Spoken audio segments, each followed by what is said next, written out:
St. Louis, a pinch hit grand slam for Tommy Pham. And Oliver Marmol keeps pushing the right buttons in this series. I mean, you could not have scripted that any better. Just perfect. It was different because of the ovation. So that's probably the best moment. Definitely my best moment here. One of the top moments of my career. That's Tommy Pham, Ollie Marmol, audio courtesy of Bally Sports Midwest. That's what it sounded like last night as the St. Louis Cardinals not only win last night, Alex, they win by more than 4 runs, and that is something that does not happen very often for your Cardinals in 2024. I put together the list last night. As I was waiting for Ollie Marmol's post-game press conference. Wins of more than 4 runs since May 28th for the Cardinals this year, Alex. July 13th, July 8th, July 7th, June 23rd, end of list. So 5 wins of more than 4 runs since May 28th. We're essentially talking about 2 months of baseball, and the Cardinals have been playing good baseball for the last 2 months for the most part. If you were at Busch Stadium last night when Tommy Pham hit that home run, after the cheers, you could have heard Ryan Helsley just go, "Oh, thank God." This is the kind of win that the Cardinals have rarely had, and that's what happens when you have this role. When you have a guy that is ready to go in a high-leverage, pressurized situation, 2 outs, bases loaded, come to the plate, big ovation, a lot of the time this year in that moment, we grounder to second base. We go on to the 6th inning, end of the threat. The Rangers get out of it. This is still a 1-run game. But not last night. Last night was different. Last night you had Tommy Pham come up to the plate in that moment, and here's what Ollie Marmol had to say about what it's like to have that kind of damage potentially coming off of the bench. Breaks games open like that. I mean, honestly, it allows you, if you think about how we've won a lot of games, they're 1- to 2-run ball games, right? And you're using a lot of your back-end guys. Quite often, they've competed extremely well physically, emotionally, mentally to get to where we are today. And to be able to give them a break from time to time by breaking the game open the way we did today is needed. So that was a good one.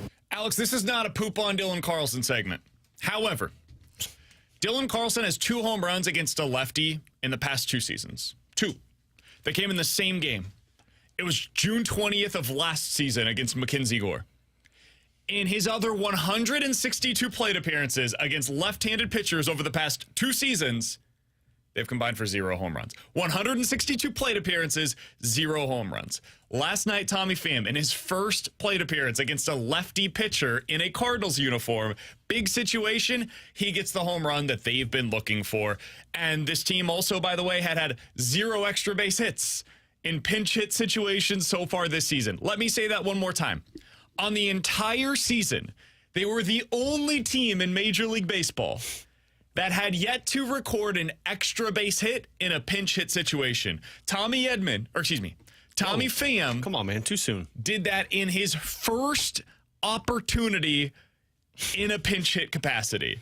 This is so much of what they have been lacking, dude. This is the exact role, the exact player, the exact mindset. It doesn't mean everything is suddenly fixed and that the Cardinals are now going to go on to win the World Series. But last night you saw what it means to have that kind of a role, that kind of a player coming off of your bench. Yeah, I have to do my Excel sheet like BK does, but I think what you just said means that the Cardinals had a very bad bench all season long. But I'll have to do that Excel sheet a little bit later. Now, no disrespect to Nolan Gorman, but that moment last night was popcorn moment for me.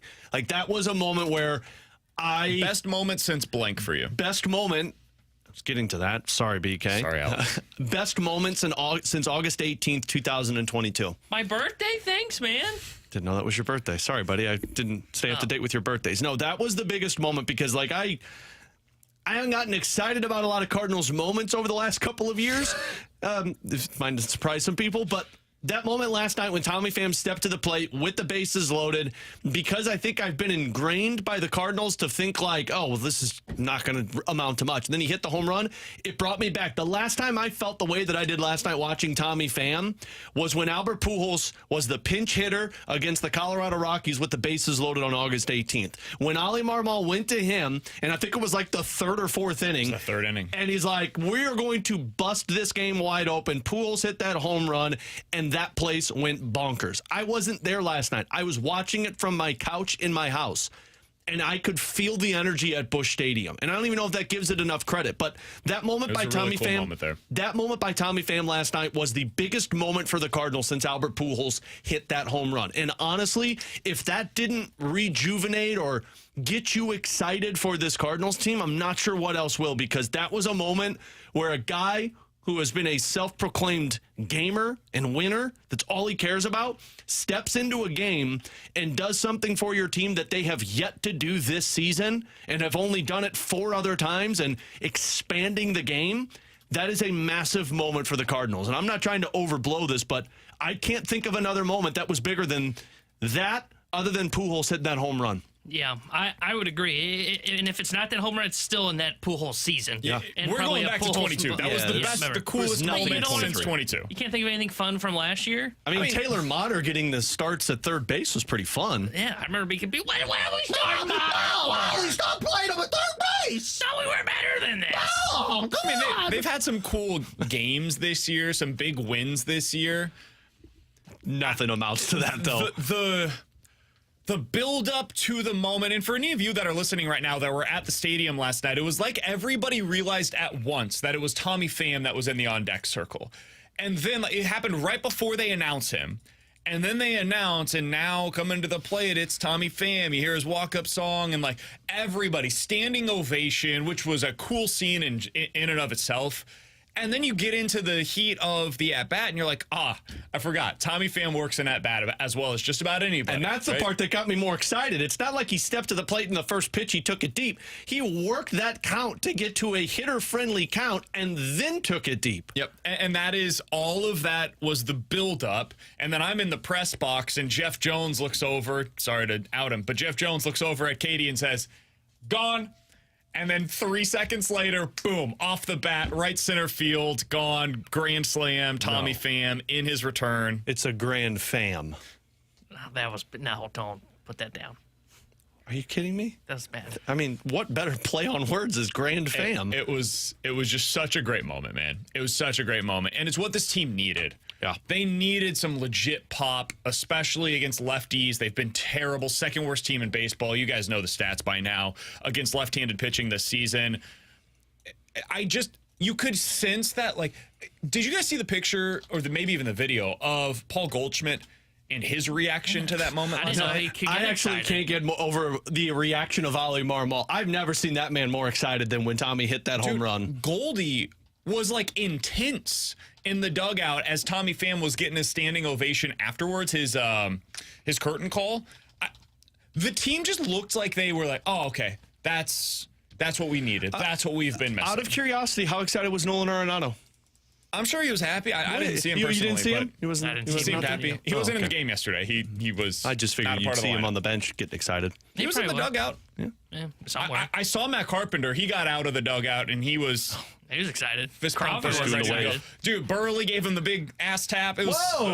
Whoa. It was a good moment last night. PG-13, man. Yeah, no, PG. Listen, Yeah. man. This team has given us so little to be excited about over the past 18 We got a months. reliever with a 5 ERA. That last night, when you finally get that, right? The player that brings the emotion, and then in an emotional moment, he produces. And that's ultimately what this is going to come down to, is can he produce? And Tommy Pham this year has been Tommy Pham has been a better hitter this season by the numbers than Paul Goldschmidt or Nolan Arenado.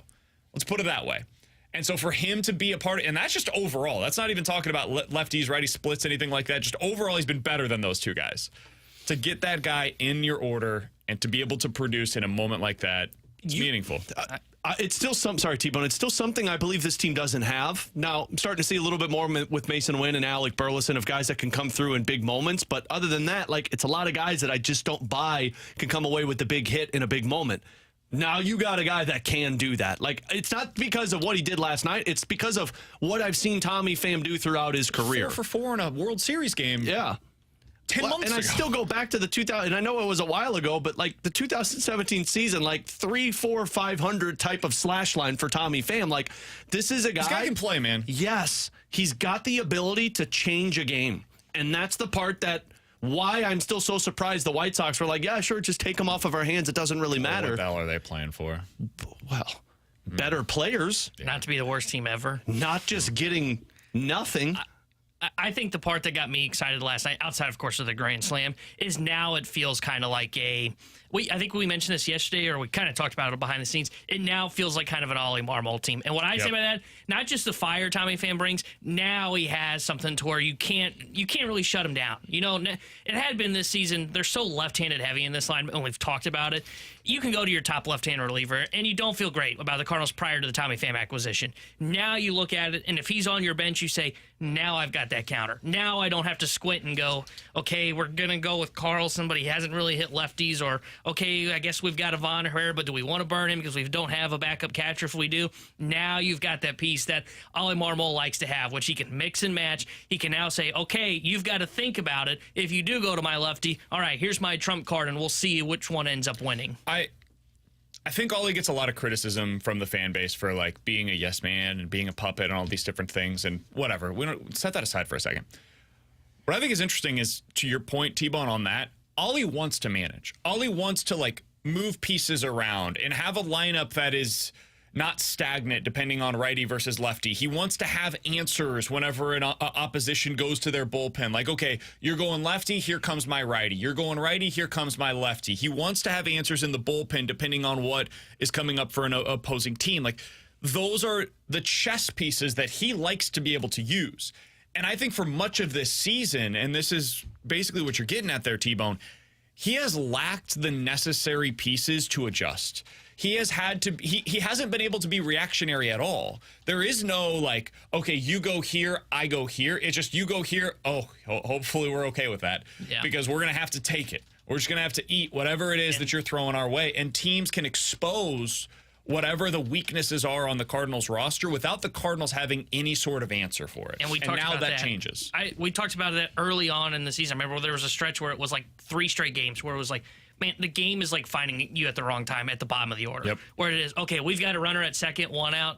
Great. We have our 8 and 9 hitters coming up that we don't feel great about. Now you've at least got a piece, if he's on the bench in Tommy Pham, that you can look at and go, okay, we don't know when we're going to deploy him, but we've now got something here that we can deploy and hopefully come through. And like you said, not feel like we're kind of hamstrung and just hope for the best. It was a fun night at Busch Stadium. Cardinals get the win last night, a big one, 8-1 against the Texas Rangers. They go for the rubber match today with Michael McGreevy making his debut for the Cardinals today, coming up at 1:15. Texas Rangers versus the Cardinals with Alex Ferrario and Tanner Hendrickson. I'm Brandon Kiley. 314-399-9646 is the Air Comfort Service text line to get involved in the show. YouTube is off and running right now. YouTube.com/101ESPN That's where the Graveyard Chat is taking place today. So if you guys want to get your thoughts in, go ahead and get it in over there. Coming up next, we did get an answer on how the Cardinals are going to handle their rotation for at least the next couple of times through. We'll tell you what that is next year on 101 ESPN.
Hey, it's BK. I got to tell you about my friends over at Victory Men's Health. It is time to unlock your inner champion, and that may mean different things for different people. Whether you've got low testosterone, you've got erectile dysfunction that you're dealing with, some weight loss goals that you're not meeting on your own, they can help you out with each of those individually at Victory Men's Health. They have 4 great locations across the St. Louis area, and you can check them out today online at victorymenshealth.com. That's what I did. I went over to their page, clicked book now, and all you got to do, put in your name, your email, your phone number, tell them a little bit about what you've been dealing with, and they'll be able to unlock your inner champion. They'll get you your appointment booked as quickly as possible. When I booked my appointment, I went in, got my micronutrient levels checked, got my vitamins checked, got all of the different levels checked to find out, okay, where am I at? What do I need to do in order to feel my best on a day in, day out basis? What I found out, I'm a little low on a few of my vitamins, B12, vitamin D, iron deficiency potentially, and they gave me some answers for that by giving me supplements that are going to help me out. They can do the same for you over at Victory Men's Health. Again, 4 locations across the St. Louis area. They'll unlock your inner champion at victorymenshealth.com.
With Alex and T-Bone on BK, you got BK and Ferrario here on 101 ESPN. The St. Louis Cardinals have given us some answers on what their rotation is going to look like for the foreseeable future, Alex. And it's not necessarily what you were hoping for, but this is why they always say, hey, baseball has a way of working things out, right? Mm-hmm. So we were wondering, okay, you traded for Erick Fedde. You now have a clear 5-man or a clear 6-man rotation if you want to use it that way. But the Cardinals never want to do that. So what does that mean? Does that mean Andre Pallante goes down to AAA? Does he go to the bullpen? Do you consider putting Lance Lynn in the pen? Well, the Cardinals have announced today Lance Lynn has been placed on the 15-day injured list with right knee inflammation. Chris Roycroft, by the way, has been optioned to Memphis. Ryan Lutus has been recalled from Memphis, and they have added Michael McGreevy to the roster for today. He's making the spot start today for the Cardinals as well. So the big news here, Alex, we can get to the rest here in a moment, but Lance Lynn placed on the 15-day IL, which seemingly means that Andre Pallante will be your 5th starter for at least the next couple of turns through the rotation. This is not shocking news. Lance Lynn's velocity was down like 3 miles per hour in the first inning yesterday. He was averaging around 89 miles per hour with his fastball. He threw 20 changeups, I think, in the first 2 innings. He had thrown 50 changeups all season long prior to last night. So it was clear that something was off. And after the game, he talked as he normally does and says, yeah, it was my knee. Just wasn't right. Going to get it figured out. Going to come in tomorrow, find out kind of what's going on. They found out what's going on. he's going to the IL. Your reaction to the news, Alex? It's not surprising because of if he's saying it's bothering him and, Ali has talked about, finding ways to get these guys rest. Like now's the perfect time to take advantage of if there is something that's nagging him, take some time off because now you have reinforcements that you can use. I mean, just looking at it, and this is just rough math right here. If you're missing 15 days, it gives Andre Pallante 3 more starts. I would imagine you're going to get one against the Cubs, one against the Rays, and then one against the Cincinnati Reds, which would be that 15 days for Lance Lynn. So if that's the case, then honestly, this is kind of a win-win for the Cardinals because Lance Lynn gets a little bit of much-needed rest. And look, it hasn't gone pretty for Lance Lynn, although last night was a much better performance by him. But at least a rested Lance Lynn provides the Cardinals an opportunity to just kind of use those last squeeze as much juice out of that lemon as they can the rest of the way. But more importantly, you get 3 more starts of Andre Pallante in the rotation. And that's the part that I feel like is the more positive for the Cardinals because now you get 3 more starts past the trade deadline to really see what Andre Pallante is. And I don't know how many starts he'd be at if he gets 3 more on the season. Is it 12? 13? I'll have to take a look. But regardless, you're going to have a healthy sample size of seeing Andre Pallante as a starter by the time. I'll be at 13. 13 so far. So you're going to have a healthy sample size of Andre Pallante to say, we know this dude's a starter. He has found a way to adapt and adjust for 13 starts. And when Lance Lynn comes back, welcome to more discussions of internal competition, and you go from there. And honestly, man, imagine what this team would be if they didn't have Andre Pallante this year. And that's for a wide range of possibilities, right? Like where they would be right now is a seller. They would have been a seller at yesterday's deadline had Pallante not plugged the hole that they had at the 5th starter spot in their rotation. The other thing, and we talked about this yesterday, prior to the actual deadline, but after we found out that they had Erick Fedde, this is why I'm sending Pallante down whenever it is that you have your 5 guys that are ready to go if they want to have Lynn long-term in their rotation. Agreed. Because you need him to be ready to go if and when there is any issue within your rotation. If somebody else goes on the injured list, you need that guy to be a part of your rotation. You have the arms necessary in your bullpen. And this is no shot against Andre Pallante. It's really not. He is more valuable to the Cardinals as a starter than as a reliever. He's just not overpowering enough to be somebody that I'm like, big spot, lefty coming up to the plate. I'm going to Pallante over one of King, JoJo, or Libby. I trust those guys more to get one guy out. But I trust Pallante a hell of a lot more to get through 5+ innings than any of those players that I just mentioned, or honestly, most of the guys in the rotation right now anyway. So Pallante has done a lot to establish himself as a starter for the Cardinals, and now he's going to get an opportunity for at least the next couple of weeks. And then whenever Lance Lynn is back off of the injured list, my assumption is he'll probably go down to AAA. They'll have him as the number 6 starter, and he can be the guy that helps them out whenever they need it. Yeah. I saw T-Bone get excited. Giving us those eyes. I was like, does that mean it's out? Does that mean it's out? It's either that or I swiped right on his Tinder. You saw my little wink? Does that mean I like it or didn't like it? You got it right this time. Yeah, for the first time I did. In a decade. Ever. Hey, man. I've been working on my Tinder game. Trying to help T-Bone out. All right. So the Cardinals have a day game for today. Me. I'm happy. If you're not familiar, you're exclusive listener to BK and Ferrario, and you don't listen to the Fast Lane. Yeah. This is the lineup game. We started this. The way that this works, we started it with the Blues. They chose it for the Cardinals. I think they got it better. Somebody was better. I forgot about Guess the Lines. Don't worry, everybody did it for like 3 games. Everybody forgot it because Berube stopped changing the lines and was like, all right, this game's not fun anymore. Well, I think the Fast Lane almost gave up on this game when Schilt was the manager.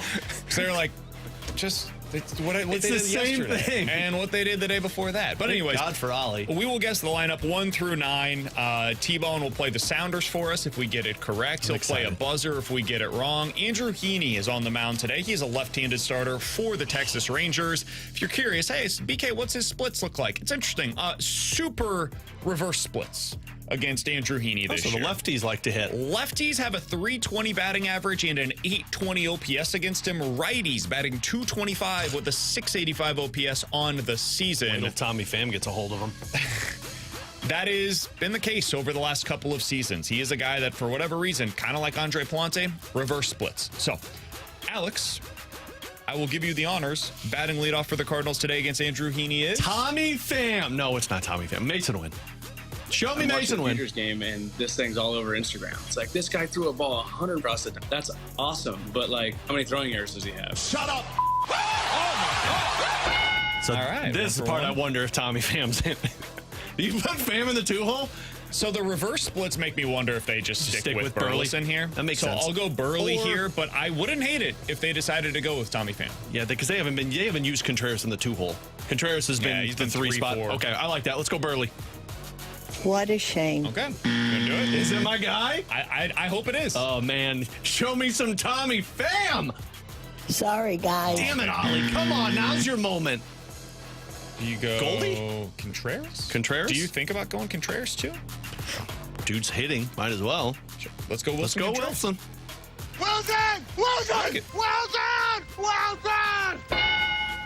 Do you think about going Burley 3 and Pham 4? Yeah, you got to go Burley 3. He's going to be in your top 3, especially even if he's better against lefties. I'm still putting Burley in my top 3, so I'll go Burley here.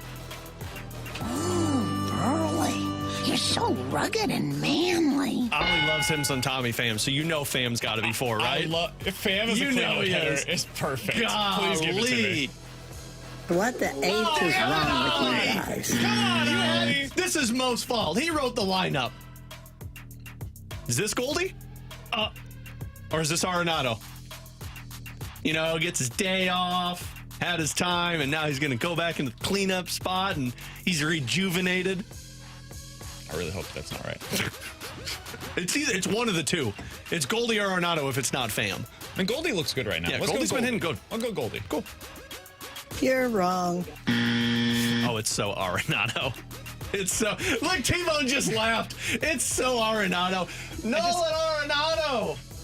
Nolan is a security guard at the Stupid. lumber yard. Why? He learned his lesson. He learned his lesson. Learned what lesson? To be better? Well, Tommy Pham showed up and showed him that trying hard all the There time is is literally important. no explanation for Arenado to be batting over. I was going to yell about that Tommy after Pham. the lineup game's done. Okay, we'll get to it.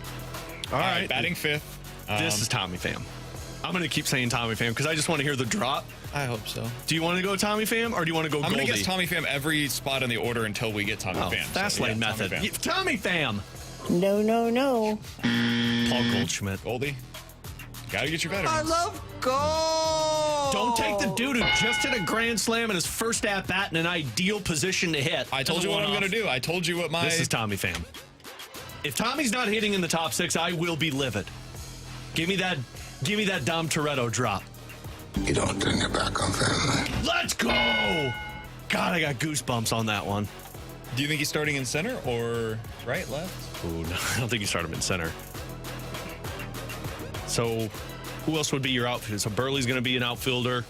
The question started behind the plate. The question last is, night, so I'm guessing Contreras you're is going to have so Pages Pages. behind the plate. So Burleson's in one of the corners. Mm-hmm. I would say you're going to have Ciani out there and put Tommy Pham. Okay. So I think So Newt gets the day off? Ooh, yeah, that's tough though. It's reverse splits. So yeah, I'd say Newt gets the day off. Okay. I don't know if I'm right or not. All right. Come to a 7. consensus? I don't know, man. Here's the thing. What just happened Here's the there? thing. I know Nolan Gorman's not going to be playing. Well, we've got a second baseman. I think this is probably I'm Donovan. going to go Donnie. Cool. Let's go Donnie.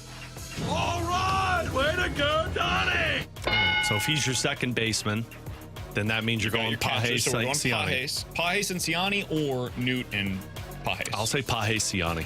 Let's go Pages.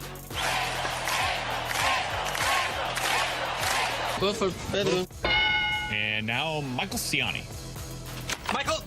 You're not Michael Phelps. You're Michael Cera. All things considered, technically, if Ollie had yeah. given the correct lineup, we would have been really good on this one. T-Bone, run it for us. Yeah, Leading we were off 100%. will be Mason Wynn at shortstop. Then it'll be Wilson Contreras as the DH today, batting third. Alec Burleson in right field. Then Nolan Arenado cleanup at third. Paul Goldschmidt fifth at first. Tommy Pham bats sixth in left field. Then Brendan Donovan at second. Pedro Pages is the catcher, batting eighth. And batting ninth, Michael Ciani in center field. T-Bone, you want to get T-Bone, angry? I'm going to let you cook Yeah, because why I don't you gave get angry? my thoughts. Yeah, I gave mine too. I don't understand why Tommy Pham is hitting fifth behind Nolan Arenado, who can't hit the ball hard, He's actually and hitting Paul sixth. Goldschmidt. Sorry. He should be hitting fourth today. That's where Tommy Pham should be in this lineup, is batting fourth, because I've seen no life out of Nolan Arenado. No, here I'm going to ask a question. Are we getting overly excited about one at-bat by Tommy Pham last night. No, it's not even that bad. It's what he did in Chicago, where he's played all season long. He's better right now offensively, and BK said this in the opening segment, than Paul Goldschmidt and Nolan Arenado. And let's focus on Nolan Arenado, because there's at least been some signs of life from Goldie lately. His bat looks like it's starting to liven up a little bit. You guys got anything on Arenado that would make me overly excited? Got a day off. He's hitting for average. So far this year against left-handed pitching, 240 batting average, 678 OPS. Meanwhile, Tommy Pham has an OPS over 800 against left-handed pitching so far this season. Yeah, but you said it was reverse splits. They're both righties. Doesn't matter. So it doesn't affect one more than the other. Nolan Arenado. Yeah, so after last night, Tommy Pham now has a 270 batting average and a 930 OPS against left-handed pitching. What are we doing here, guys? What are we doing? Explain it to me. He's an outsider who doesn't just get to come into the clubhouse and get to be a cleanup hitter. He does, though. He's Tommy Pham. And he's not really an outsider. He's been here before. Has he been a part of the family all season? If you literally flipped Pham and Arenado, this is a great lineup. Good lineup. Yep. Also, I feel much better about this lineup today than I would have normally. Pham changes. I've always said this. If you get to your 6-hole hitter and you feel pretty good about it, you probably have a pretty good lineup. I feel good about their 6-hole hitter. Unfortunately, he should be your cleanup hitter today. Yeah. It's weird. I don't understand it, guys. I really don't understand. Don't worry. Tommy's going to let people know. Why they still feel indebted to Nolan Arenado. Because, and this is just, I'm not defending it because you know me. I would prefer to see Tommy Pham hitting in the 3 or 4 hole right now.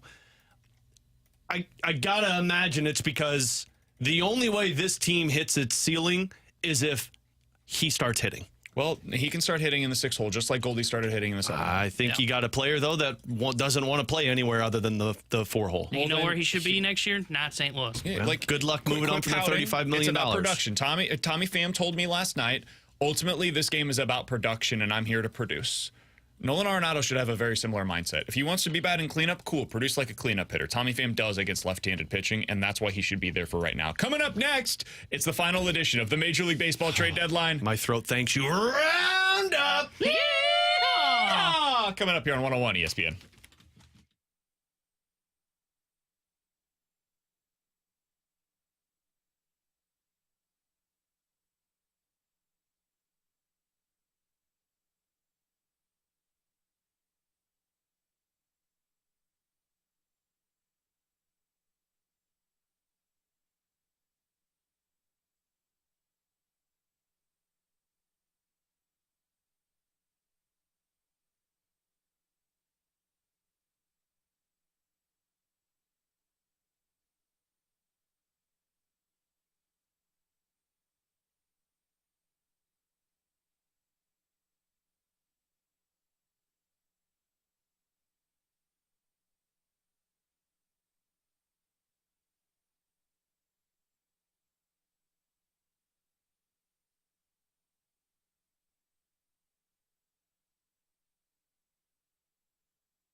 Terry Hendrickson here with a Sports Center update driven by Johnny Londoff Chevrolet and Johnny Londoff Autoplex. Last night, the Cardinals beat the Rangers 8-1, and the rubber match of the three-game set is this afternoon. 1:15 will be first pitch. Andrew Heaney will get the start for the Texas Rangers, and Michael McGreevy will make his first Major League start as his contract was selected today by the Cardinals for a spot start. Other roster moves for the Cardinals, they placed right-handed pitcher Lance Lynn on the 15-day IL with right knee inflammation, and they also optioned Chris Roycroft to Memphis, and they called Ryan Lutos from the Memphis Redbirds, and to make room on the 40-man roster, they DFA'd right-handed pitcher Jacob Bosokovic. The Sports Update was driven by Johnny Londoff Chevrolet and Johnny Londoff Autoplex. See them at londoff.com. Chevy, together we drive. Are you kidding me?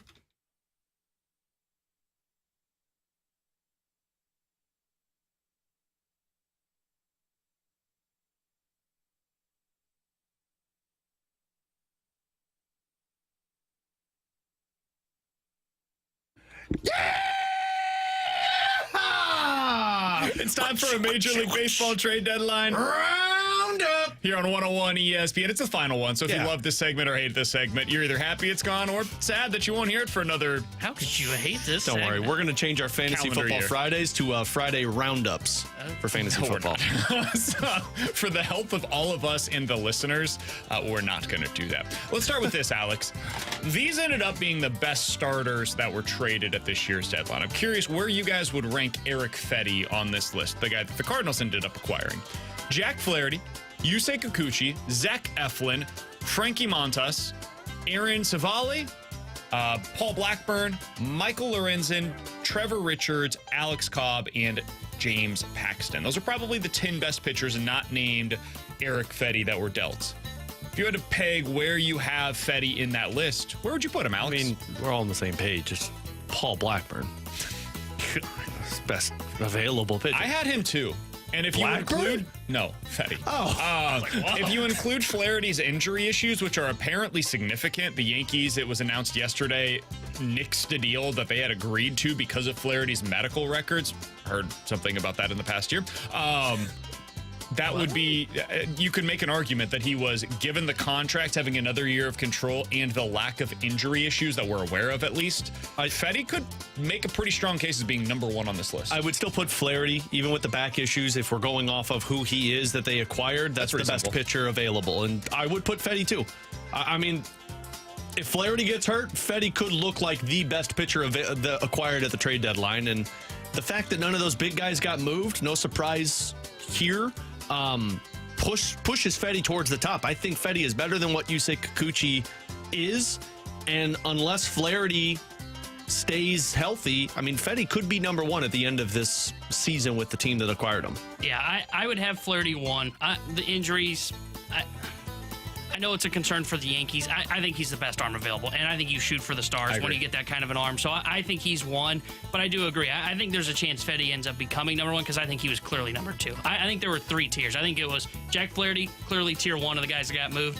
Fedde, clearly tier two. And then tier three was like that muddy middle of everybody else. Kikuchi, all the other guys that you said. Yeah, a bunch of number five starters, essentially, is what was traded yesterday. And I think this speaks to what the market was, right? Like, it's why I was so excited when the Cardinals were able to acquire Erick Fedde and what they gave up to get Erick Fedde and Tommy Pham in that deal. Like, they did really well for themselves yesterday. And I think when you look at other teams around the league, like, look at Baltimore, right? That's a legitimate contender that really needed a starter. And what they got was a guy that's okay in Zach Eflin, and he has $18 million on his contract next season. And you look at Eflin versus Fedde, I would just rather have Fedde for the St. Louis Cardinals. The other move that the Cardinals decided to make was getting a right-handed bat in Tommy Pham. And as of yesterday, this is prior to yesterday's game, he had an .850 OPS this season against left-handed pitching. Other guys that were traded that were right-handed bats that have been good this year against lefties were Lane Thomas, Randy Arozarena, Jorge Soler, Paredes, Canna, and Hayes. Now, a lot of those guys went for pretty significant returns compared to Tommy Pham. Alex, when you look at that list, are you happy that the Cardinals ended up getting Tommy Pham? Yeah, I am. I of course, last night happened, which makes us even happier. But I think when you looked at the crop of players and how they meshed onto the team of needs for the Cardinals, it really came down to Lane Thomas, Tommy Pham, and Mark Canna. And I would lean more towards Thomas or Pham because I don't think Canna can be a center fielder for you. And Thomas and Pham can play that if you need them to. And just out of the personality, I think Pham matches more with this team than what Lane Thomas would have. And Tommy Pham is a guy that can fill a lot of voids for this team in terms of splits, outfield, defense, attitude, leadership, because he has been around a lot longer than Lane Thomas. So I would say that was the best player available that the Cardinals could have acquired for their trade deadline. Yeah, I think it was either him or Canna. I think that's who it's down to. And as much as I like Lane Thomas, the more I kind of looked into it, he's starting to lose a little. It doesn't show in his left-handed numbers, but some of his slug overall is starting to diminish, it looks like. So I think they got at least the best, if not the second best. And when I say second best, he's not that far behind Mark Canna. I also like that he can play center. Yeah. That's the thing that maybe separates him a little bit from Canna. Like, you can reasonably pinch hit Tommy Pham for Michael Ciani late in a game and be like, we're fine. Yeah. Because we can have either Pham or Newt playing in center field. Most likely Tommy Pham would play in center field in that scenario, and you feel okay about it. Mark Canna could never do that. Canna is a corner guy in every sense of the word. So that for that reason, and that reason alone, I probably prefer Pham. My questions about Pham were always, would the organization do it? Not, was it a good move? And they decided to do it. So I loved the addition of Tommy Pham. I loved seeing him back in the clubhouse yesterday, being able to talk with him. We'll play you some of the best of the clips that we got from Tommy Pham yesterday. He is such an excellent quote. All right, next thing up as we go through our Major League Baseball trade deadline roundup. Come on, man, it's the last one. How do you not give that to me? That was We'll get to it at the end of the kept segment. talking. Next thing up. Guys, did anybody meaningfully change their World Series odds based on what they did this year at the deadline? Meaningfully, no, because you're not better than Philadelphia. No, I'm saying anybody. Like, did anybody in Major League Baseball really change how you feel about their chances to win the World Series based on what they did specifically with their acquisitions at the deadline? I think Baltimore kind of made me feel like they're not going to win the World Series for their trade deadline. You didn't upgrade your rotation, and your offense like kind of remained stagnant. I mean, I still don't believe they can win the World Series, but I think San Diego got closer to an opportunity to compete for it. Their bullpen is stacked now. I mean, it's really going to come down to health for everything else, but I think they traded 4 of their top 6 prospects. Yeah. I heard Mark DeRosa today on MLB Central go, if you get drafted by the Padres, just make sure the door doesn't hit you on the way out. Sorry, AJ's getting rid of you. I think that's the only one to me. Like the Dodgers, I think you can make an argument. I think Tommy Edman's going to be, if he gets healthy, I think he could be a really good Dodger. I think he makes a ton of sense for what they need right now. Otherwise, man, like, it was kind of a dud of a deadline. Yeah. There were players that moved that we'll look back on it and be like, this team would not have won the World Series unless they made the moves that they did at the deadline. That will happen for somebody, but it'll be in the sense that, like, hey, last year Tommy Pham was super important for the Diamondbacks, or a couple of years ago it was Jock Peterson and Eddie Rosario were really important pieces for the Braves. Those are the kinds of moves that are going to stand out this year, as opposed to like, whoa, they acquired Max Scherzer. Whoa, Justin Verlander's gone. That move didn't really happen this year. Yeah, when you see someone you're probably right, someone like a Tommy Pham, for example, it's such a small deal that unless you hear the broadcast say it, you just assume he was with the organization from the start of the season. But I'm with you. I didn't think anybody really won the deadline. Like San Diego, they needed another starter. And Martin Perez, I know he shut down the Cardinals. Guys, that's not a good pitcher. I mean, they got a stud closer. You're sure, gonna, but you're my gonna concern eat those is words. what the same concern has been with the Cardinals in their rotation in years past of, okay, sure. Totally fair. I've got a good bullpen, but I've got a starter that, like, I got to squint to see if it's good 5. And, like, they have, I don't know what Darvish, respect his privacy, he's dealing with stuff. Musgrove's their wild card. If Musgrove doesn't come back healthy and looks like Joe Musgrove that was Musgrove of old, they're not the team that's going to go on a run. You're going to eat those words about Martin Perez when he has a no-hitter through 7 against the Cardinals in a wild card round. We're not going to be in the wild card. It's the wild, You're right, wild because west. they're going to be the number 2 seed with Alex and T1 on hell DK. outta That's here. the final edition of this year's Major League Baseball trade deadline. Roundup!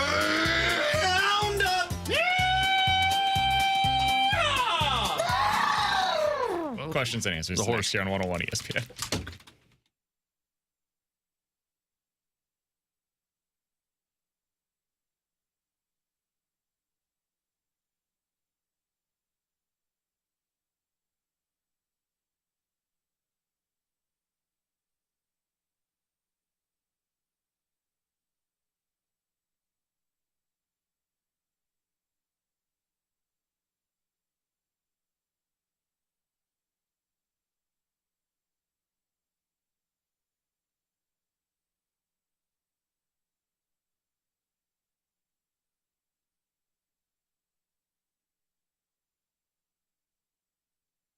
Find what you love and love what you find at Total Wine & More. There's so much waiting for you. Spirits and beer and thousands of wines. Only at Total Wine & More. Drink responsibly. Be 21.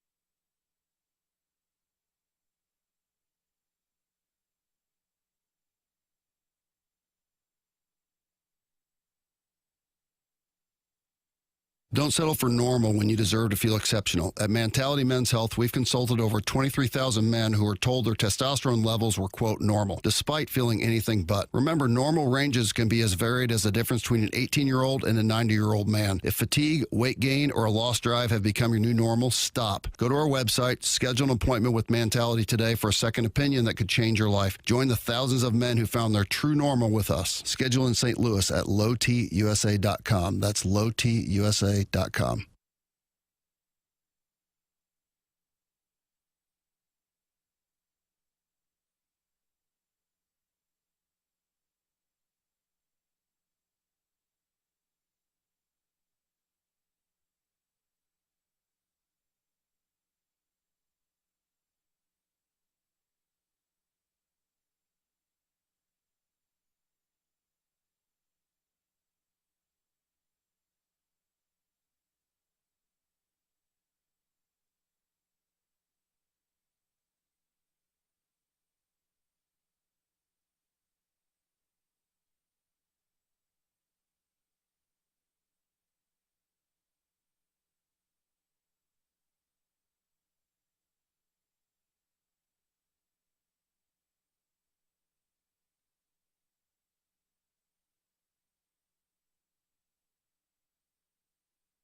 Alex Ferrario with you to talk about my friends over at Classic Air Care, taking care of your HVAC system. Look, if you're in the market to buy a new HVAC system because of this heat, it's taken out your old unit. All of this sounds familiar because I just had to go through this about a month ago, and it's why you need to call Classic Air Care, because what they provide is, one, financing available to you. And when it comes to HVAC, financing options are very important. It's 0% for 18-month financing that's available through Classic Air Care. But I also urge you to use them, is because they have technicians that come out, and when we needed to get a new HVAC system, we had them come out. They walked through our house, they checked out our old unit, found out what we could still use and salvageable from our old unit so that the price wasn't going to be through the roof. Classic Air Care, they've got knowledgeable technicians, they've got people that are coming out there to help you solve whatever problem you have with your HVAC system. And don't believe me, check out the over 2,000 Google reviews up on their Google page, a 4.8 rating, talking about their great customer service, their timeliness,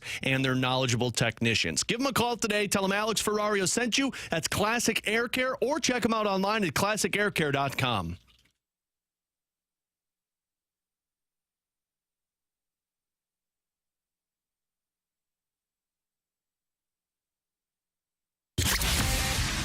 Check out the 11th Annual Songs for Soldiers Benefit Concert on Friday night, September 13th, and Saturday night, September 14th in Columbia, Illinois. It's a family-friendly event with headlining live music from Chris Jansen on that Friday night and from Gin Blossoms on Saturday night. Plus, enjoy cold beverages, local food, kids' activities, and more. Tickets are on sale now with 100% of the proceeds going toward the Songs for Soldiers mission of helping combat veterans.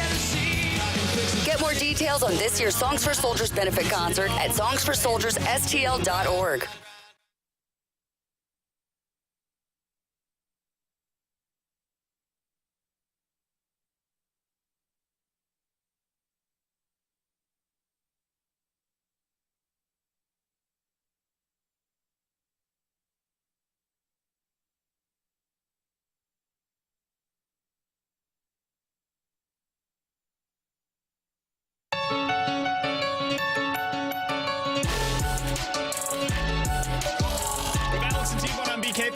439-9646 is the Air Comfort Service text line for questions and answers. If you guys have any questions, get them in right now on the Air Comfort Service text line. Get them.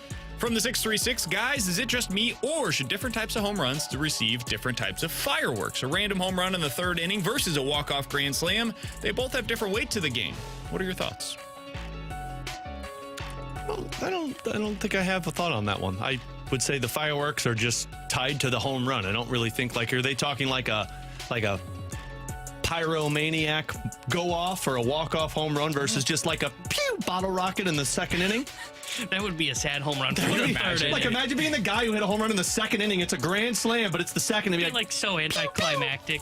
You got the home run going on the scoreboard. Just a guy on the Budweiser terrace just holds up a Roman candle. Be the dude that comes down the slide in Milwaukee and he's just holding Roman candles. Pew, pew, pew, pew. That would be an Oakland A's type of thing.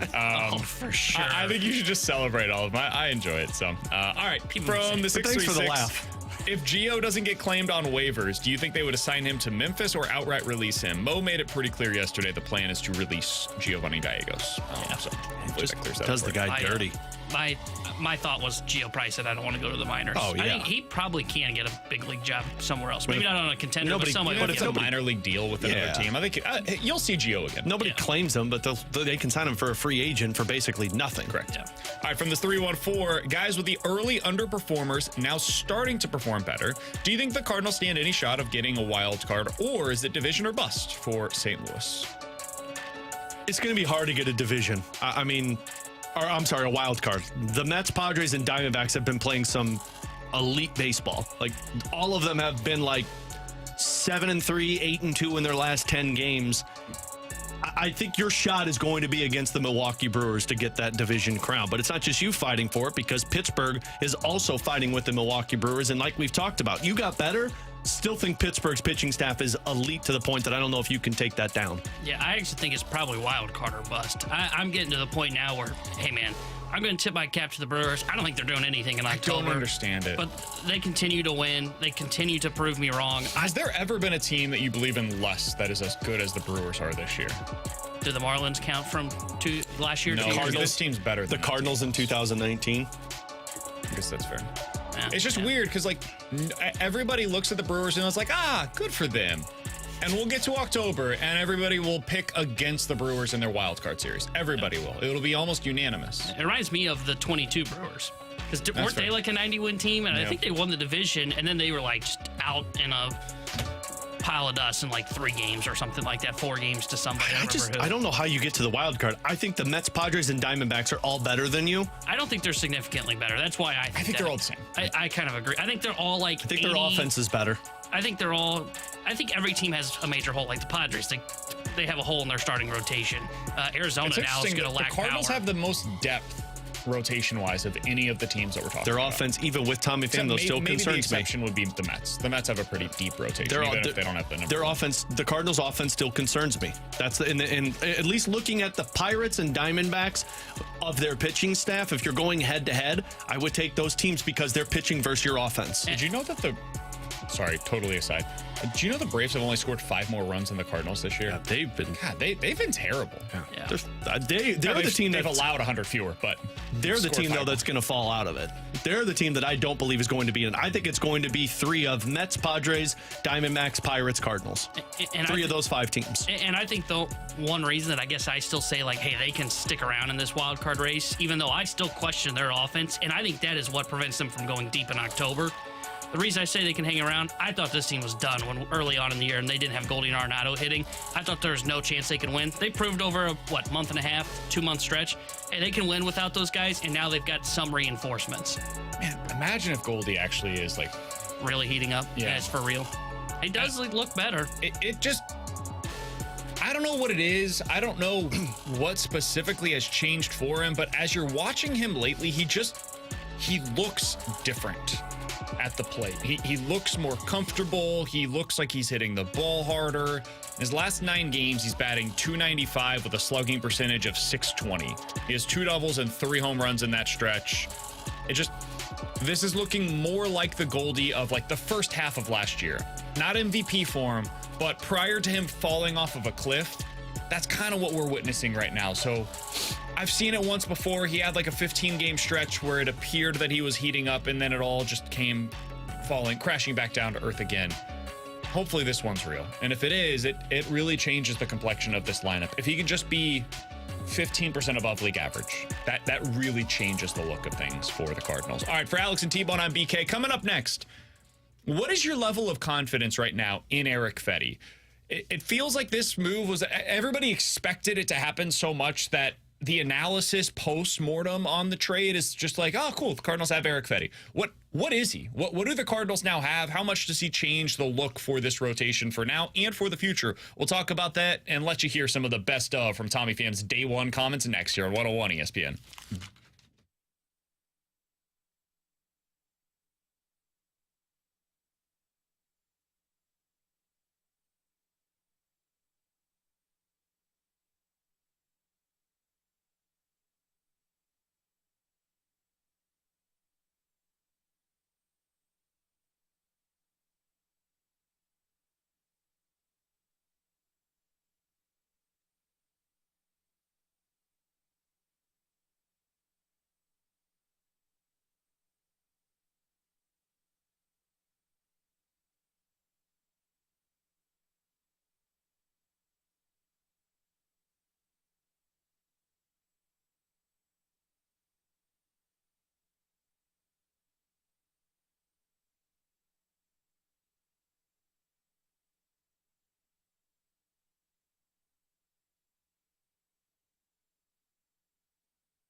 when we were looking at his situation, what he was dealing with from what was behind him to adding him, it's almost like when you think about taking a pitcher that's having a lot of success in the American League East, you kind of assume they'll do okay in the National League Central.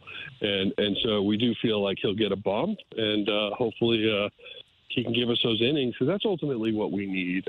We're definitely at a point right now where a lot of our starters are getting tired. So we got to make sure that we added depth to make sure we have that protection, let guys catch their breath, and then, ultimately be able to go into August and September strong. That was John Mozeliak on the morning show earlier today. If you missed any of their conversation with Mo, be sure to check it out on the podcast page, 101ESPN.com. The free 101 ESPN app is where you go to find it. It's all presented by Dobbs Tire and Auto Centers. Alex, I feel like so many people were just convinced that the Cardinals were going to trade for Erick Fedde since like May, that there hasn't really been much of a postmortem on, okay, what does this mean? The Cardinals just got a guy who so far this season has a 3.1 ERA, was arguably, maybe not definitively, but arguably the best starting pitcher that traded teams at this year's deadline. And now he's with you. Now you've got him for this year and for next year, similar to the Jordan Montgomery deal. So what does it mean? Well, I was listening yesterday to Foul Territory, and Eno Saris, who I trust as much as anybody on starting pitching when it comes to analysis in the media, had this to say on why he's skeptical that Erick Fedde is going to be a big-time addition for the Cardinals. And I just think that Fedde will be exposed a little bit when it comes to playoff time and some better competition at times. That division is not the best division in baseball. Alex, do you have a fear that Erick Fedde coming over to the Cardinals will not look as good as he did with the White Sox for whatever reason, whether that's competition level, pressurized situation, as opposed to being in Chicago where, man, the pressure was completely off, like whatever the reason, but teams figuring him out after seeing him through 20 starts. Are you fearful at all that Erick Fedde is going to come here and be a bit of a flop? Absolutely. I'm absolutely fearful of that because and again, I know it just kind of is like I sound like a broken record because I keep citing it, but it just concerns me of a guy who, yes, he has fixed his stuff, but a couple of years ago, he was not this guy, and he figured it out in the KBO, and he comes over and he had success in one season. There, of course, is concern of this guy. I don't know if falling back down to earth is the right terminology here, but struggles once you get into the postseason type of atmosphere that you have to play in, because he's really never experienced that, whether it was with Washington or with Chicago. It's always been, well, you're the best guy on this team, and now you're going to a team that has a lot more expectations with it. There's concern, but here's the caveat with it.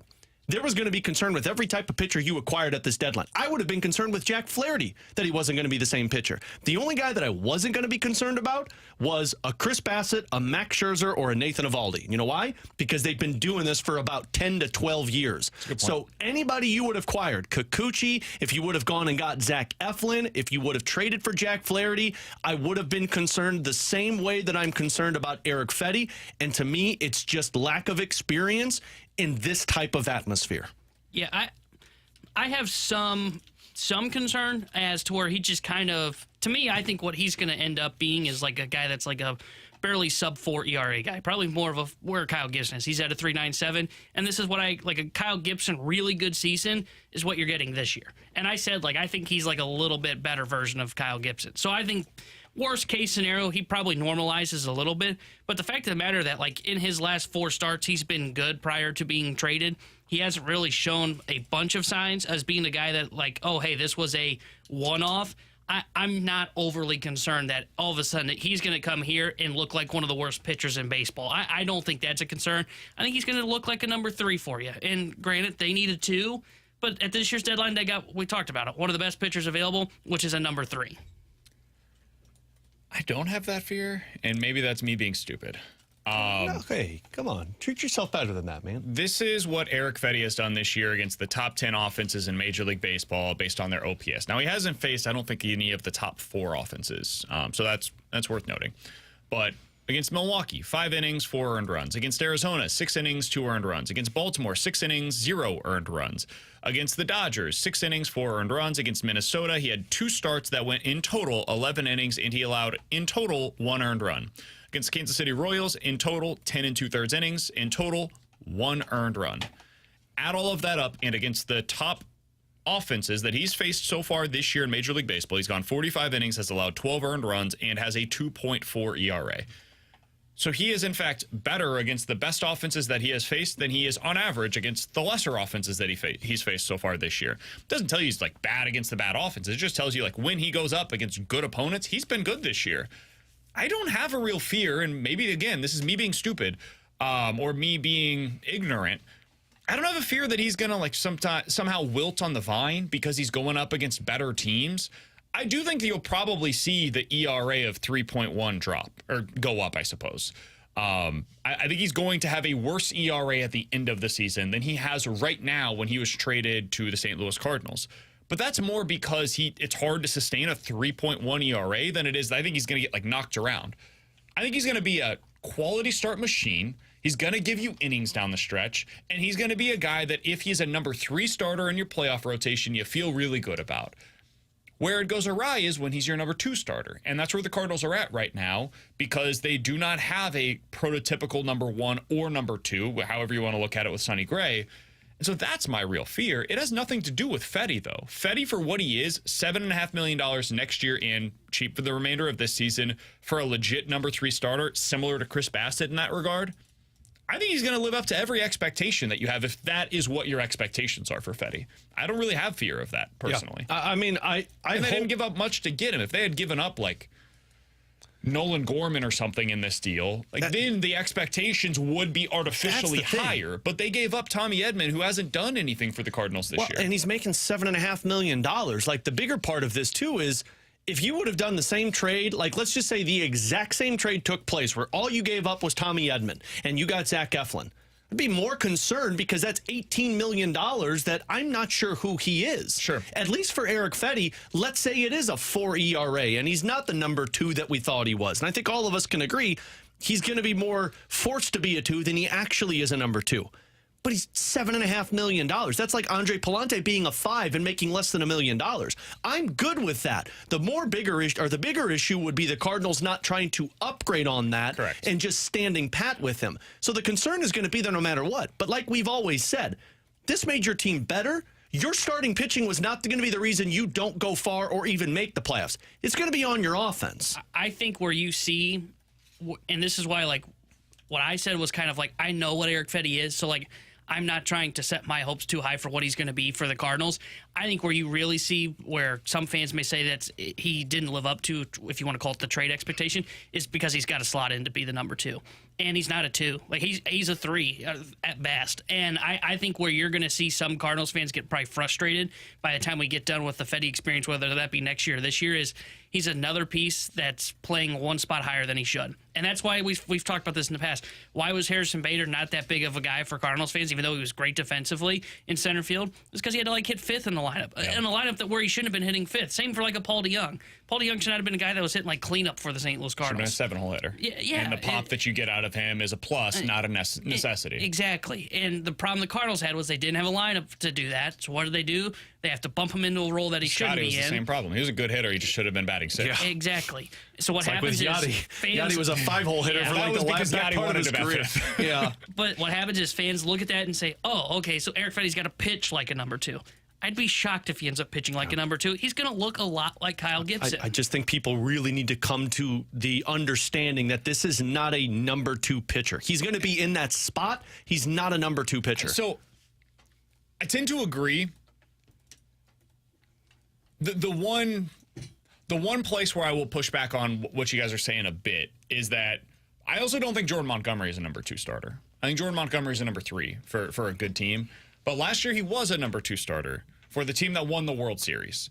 And so like it could be that we're just underestimating what Fedde can be in the postseason because we've never seen it. We've just never seen this guy get to a postseason and like be in that kind of a role in a pressurized situation. Yeah. Like Nate Eovaldi is not a prototypical number 1. Nate Eovaldi during the regular season, you probably want him as your 3. When you get into the postseason, if he is your best starter on your staff, you can win a World Series because that dude, for whatever reason, you get to the biggest moments and he shines. And I don't know what Fedde's going to do in those moments. It could be that he melts. It's entirely possible. But if he gets there and he shows you, hey, my stuff plays up in the playoffs, I actually get into these big pressurized moments and I'm a bulldog on the mat. Like, if he has that in him, and I don't know, either way, that is when you'll find out, did they actually strike gold in this the way that the Rangers did last year with a guy like Jordan? It's the same thing I say about the offense. Like, I can criticize this offense for not hitting in the postseason, but I can't criticize Burleson and Wynn because I haven't seen that yet. And when I get to see it, we find out if they're real gamers. We can say the same thing about Kyle Gibson, too. Like, we don't know what Kyle Gibson is in the postseason. You know, he has a bullpen arm. We've never seen him as a starting pitcher in the postseason. Now, there's a lot more opportunities that he has over Erick Fedde, and you wonder, why didn't teams use him in that spot? But the jury is going to be out on Erick Fedde until the end of this season. That includes postseason on how successful the trade was. But because of how big that hole was for your team and what you gave up and what he's getting paid, it's a win in my book no matter what. Somebody on the text line, we've got a few of these, and it's a fair question. Guys, how would you define a number 2 starter then? Is it based on numbers? Is it vibes? Like, what is the number 2 starter that you're talking about? For me, it all kind of, it adjusts based on the era that you're playing in. Because a number 2 starter in 2011 for the Cardinals, the requirements for that are very different than the number 2 starters of 2024. And the reason why I say that is because of what the opposition is going to have. Like, in today's game in the National League, I want my number 2 starter to be able to go up against Aaron Nola. I want my number 2 starter to be able to go up against Charlie Morton. I want my number 2 starter to be able to go up against whoever is starting game 2 for the Padres at that point in time, whether that's Musgrove or Yu Darvish or whomever. I want my number 2 starter to be able to go up against whoever it is for the Dodgers that's going to be starting game 2, Yamamoto, Glasnow, whoever it is. And I want to feel like I can go head-to-head against that guy and have a pretty damn good chance that my guy is going to outduel that guy. And so for the Cardinals, you look at all those matchups that I just mentioned, and you put up Fedde against those pitchers, you feel like you are at a disadvantage. That being said, I feel like I'm at less of a disadvantage with Fedde in those scenarios than I did previously with what the Cardinals had to offer. And now there's a trickle-down effect on that. Because now I go into game 3, and I've got Gibson going up against the number 3 starters for the other National League teams, and I feel okay about that. I feel like I've got a shot with Gibson on the mound against the other number 3 starters around the league. So you gave yourself a legitimate chance now, whereas previously, I don't think you could have said that. And that's where, for me, that's my definition of what a number 2 starter is in today's game, in this version of the National League, personally. Yeah. I've said this a couple of times. I think the number 2, in my opinion, it's not so much off of numbers. It's the Robin to your Batman of the ace. Like, the ace is viewed as the stopper when things are going wrong. And that number 2 needs to be the next guy that can do that. And the reason I don't feel like you have a number 2 is we've seen it. Miles Mikolas has let things go down spiral for you pretty fast. Kyle Gibson has done it multiple times. I think Kyle Gibson has been the closest thing to a number 2 that the Cardinals have seen for some time now. But you're also talking about the lack of a real ace, too, because Sonny Gray has those moments also. And I think the only thing I would add to what I think a number 2 is, I think it's a guy that in like a 10-game stretch can pitch like a 1. That's why he's the Robin to the Batman. That's why like Merrill Kelly is a 2 for the Arizona Diamondbacks. That's why Aaron Nola, though not consistent enough to be an ace, he can take over if Wheeler got hurt for like 10 starts. Right, sure. I agree with that. Somebody on the text line said, guys, I'm a little confused as to what constitutes a 1 versus 2, 3 versus 4, etc. You guys throw these terms around, but what are the stats for the roles then? It sounds very subjective and somewhat arbitrary. What's the ERA difference? What's the strikeout difference? What's the innings pitch difference between a 1, a 2, and a 3, for example? BK is totally thinking that he could put an entire Excel sheet together for tonight. I think, like, for me, a number 1 has to have all of it. Oh, yeah. You got to be Cy Young conversation for a number 1. I need to regularly be getting 6+ innings out of you. I need to regularly be getting a strikeout rate of 25% or better. I need to regularly be getting a walk rate of 5% or less. I need to feel like every single time that you step on the mound, I have an advantage over whatever the team is that I'm going up against, unless they have a legitimate number 1 out there as well. That's a legit number 1 starter. And it's why I think it's fair to say I don't think Sonny Gray meets all that criteria right now. I think Sonny Gray is a front end of the rotation starter, but not a classic traditional number 1. A 2. Yeah. I think he's what T-Bone said, to where on a 10-game stretch he could dominate for you. Absolutely. What is a 2/3, a mid-rotation starter? Well, you're probably missing one of those things. Maybe you don't have the same strikeout stuff. That's where Jordan Montgomery comes into play here. Nate Eovaldi traditionally could fit into that criteria. Like, you pitch a little bit more to contact. And then back-end starters, I'm expecting less innings. I'm expecting potentially less strikeout stuff. And I'm expecting a guy that has that quote-unquote bulldog mentality. So that to me is how I classify them. Everybody's got a different criteria on what they're going to be looking for. The Cardinals have a very different criteria than what the Rays look for. The Rays have a very different criteria than what the Yankees look for. Like every team, every fan, we're all going to have different beliefs on what it should look like. And then ultimately, one team is proven correct in the postseason, and they get to be the ones that write the history. So that for me, that's all I can speak to is how I personally view that essentially arbitrary labeling of 1, 2, etc. Coming up next, 314-399-9646 is the Air Comfort Service text line. You give us 2 scenarios. We'll tell you which one is more likely to happen here on 101 ESPN.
314-399-9646 is the Air Comfort Service text line for more likely to happen. You give us two scenarios. We will tell you which one is more likely here on 101 ESPN. Alex, more likely to happen by the end of the season.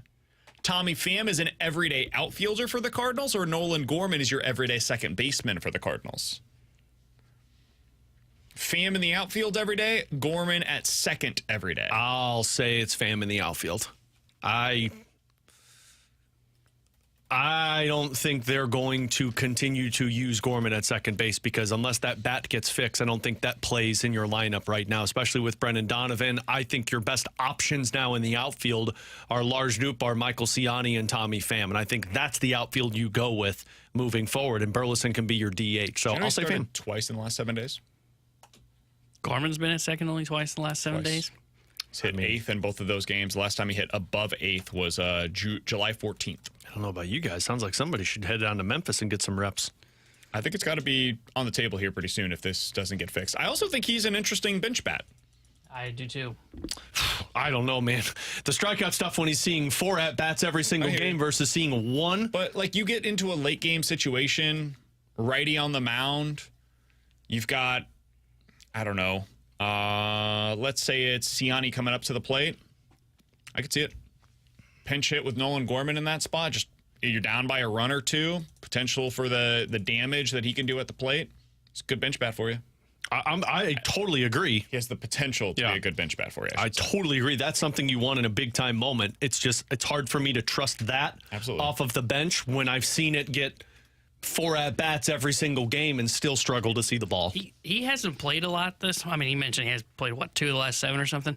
His OPS is almost 800 this month. Yep. It's been like quietly a really good Nolan Gorman month. Now, next month, don't look at what the numbers will be. It'll probably be bad. But that if you play that out correctly, though, great in September and just don't even think about him in October. I think the answer probably is Pham, but I would probably like it more likely to be Nolan Gorman, just because I think he's the kind of bat, and I know that Texas doesn't like when I say this, he's the kind of bat that can change a postseason series, especially if he's right. And also be the bat that can really change it in the wrong way as well. But now that they've got Tommy Pham, they are positioned better for Gorman's ups and downs. Alex? Guys, more likely to happen, the Cardinals win a wild card round or the Brewers get swept in the NLDS? I don't think the Brewers are going to make it to the NLDS. So I'll say the Cardinals win a wild card round. I don't think that the Brewers are winning a postseason series this year. I don't think they have the pitching. I think I'm with you because I could see where they get bounced in the wild card round right away. So I will say it's more likely the Cardinals win a wild card round. Now we just talked about that what's a 1, what's a 2. They now give themselves a chance with Fedde as the guy that's kind of second there. Yeah, I would go the Brewers route. I'm still doubtful on the Cardinals in terms of postseason success. Guys, more likely to happen. Which piece is the one that the Cardinals will look back? Which piece will have more success with their new current team? Tommy Edman or Dylan Carlson? Edman. Carlson, did you see Carlson wasn't slated to be in the game today and Palacios got hurt, and so Carlson played left field for them, and I don't think he's had an at-bat yet, but he's like playing today for Tampa. He's already their 4th outfielder. I'm going to say Dylan Carlson because I don't know what role Tommy Edman has on the team. And I Carlson 0 for 1. Strikeout? No. Oh, I don't good. know what Good for him. Result was, but I'm going to go Carlson. struck out swinging. Oh, damn. It's okay. You got to get that one out of the way early. Trade him. I don't know what Tommy Edman's role is on that team, and I don't even know if Tommy Edman's going to play before September for that team. So I'll say Carlson. I think it will still be Edman. And even if he has limited playing time, I just think he's a better player at this point than Dylan Carlson. But if there was a spot for Carlson to where it is, hey, man, if there's this organization I would say can get you on the right track, it would be Tampa Bay. I think Carlson, of all those options we heard yesterday of Washington, the Angels, he ended up in the best spot, I think, for him to potentially turn his career around with the Tampa Bay Rays. I think it's a really good landing spot for him. And I'll be rooting for him, honestly. And I'm not going to crush the Cardinals if he does go on to have some success. Absolutely not. It was time for everybody to go their separate ways. I feel the same way about Dylan Carlson now that I did about Tyler O'Neill in the offseason. It was time. Yep. It's just time to go your separate ways. And they got what they could out of him, and that was a reliever that last year was really good, and so far this year has had his struggles. All right, 314-399-9646 is the Air Comfort Service text line for more likely to happen. You give us two scenarios, tell you which one is more likely. More likely to win a Super Bowl first, boys. Lamar Jackson or Joe Burrow? Joe Burrow. That's where I'm at as well. I don't trust a guy you guys know who... how much I'm scared of him. Yeah, I don't trust a guy who cannot bring his game to the next level in the postseason. I think I agree, and I think Cincy's better positioned as of right now. Now, like a year from now, we'll see, but he's got some decent weapons with him right now in Cincinnati, so I think I agree. I think it's Joe Burrow. Baltimore's got the better shot this year, though. I think they got the better roster than Cincinnati right now. Oh, I think Cincy's got the better roster. I love their offensive pieces. They got Trey Hendrickson coming off the edge. Baltimore, like, they don't even know who their O-line is. Derrick Henry's old. Like, he could be broken here at any time. Derrick He's a running Henry's back. old, but Derrick I like the Henry's Ravens still a defense a man. lot better. I do think losing their defense coordinator is a massive loss, though. He was amazing, and I think he's going to be good with Seattle this year. All right, 314-399-9646 is the Air Comfort Service text line. More likely, there will be 3 100-win teams or 3 100-loss teams in Major League Baseball this year. 100-plus wins for 3 teams or 100-plus losses for 3 teams? I'll say 100 losses. I think the Rockies and White Sox are given that there'll be 100 losses, and then it comes down to Marlins or the A's. I don't know 100-win teams. It would be a 61% winning percentage. So right now, nobody is technically on pace. Your best shot is Cleveland and Philly, but after that, who the hell is the other? Baltimore? Yeah, Baltimore and New York would be the other two. Yeah, I'll go 100 Dodgers, losses. maybe. I think the White Sox, and the Miami Marlins will be your 3 100-loss teams. Chicago White Sox are definitely doing that. Colorado is on pace to be right there. And I think Miami's going to be terrible down the stretch. I'm going 100-plus losses. I think those 3 teams get there. I think so, too, because I think, like you said, it's hard to see who the team is that ends up pacing themselves to 100. And that's why we talk about the NL feeling so open, and Baltimore and the Yankees and the AL East is going to beat up on itself, so it's hard to see those teams. I think it is more likely 3 100-loss teams. How great would it be if 3 100-loss teams and a team that didn't win 100 losses got the first overall pick? I mean, it's possible. We saw it this year. The Cardinals why fell. I love the lottery. Cleveland was like Cleveland ended 7th up or at, something. number 1. I like the lottery. I think it's better for baseball. It's exciting. It disincentivizes losing the way that the White Sox are. Now, teams are still going to do it. I don't think the White Sox meant to be this bad. No. But I don't think the Marlins meant to be this bad either. All of their pitchers got hurt. Yeah. Yeah. The Marlins, I think, tried pretty hard to get bad quickly. Hey, kudos to their I think GM once for they making realized all those moves yesterday, because I thought, okay, they'll be able to make like a handful of those guys. Man, he was wheeling and dealing. That whole roster I don't changed. know who's on the roster anymore. Like, they don't have major league players. Talking to a few people yesterday down at the ballpark, the most common thing you heard is, man, I feel for Skip. Yeah. And then the next thing that you would hear is, he'll be fine. Yeah, I was going to say, he'll be out of here by this time next year. He knows 3 months, get to the end of the... Yep. Really, 2 months, get to the end of the season, and you get your pick of where you want to go. Where do you think he goes? I think it depends on what happens in the playoffs this year. I don't think any of the teams, because he wants to go back out west. If the Dodgers fail with this roster, I will be very curious to see what happens with Dave Roberts. At a certain point, I think Dave Roberts is a good manager. But at a certain point, do you say, you know what, we've been hitting our head on this glass ceiling for so long now with this current group of individuals. Maybe we just change the piece that is making the decisions and see if that works.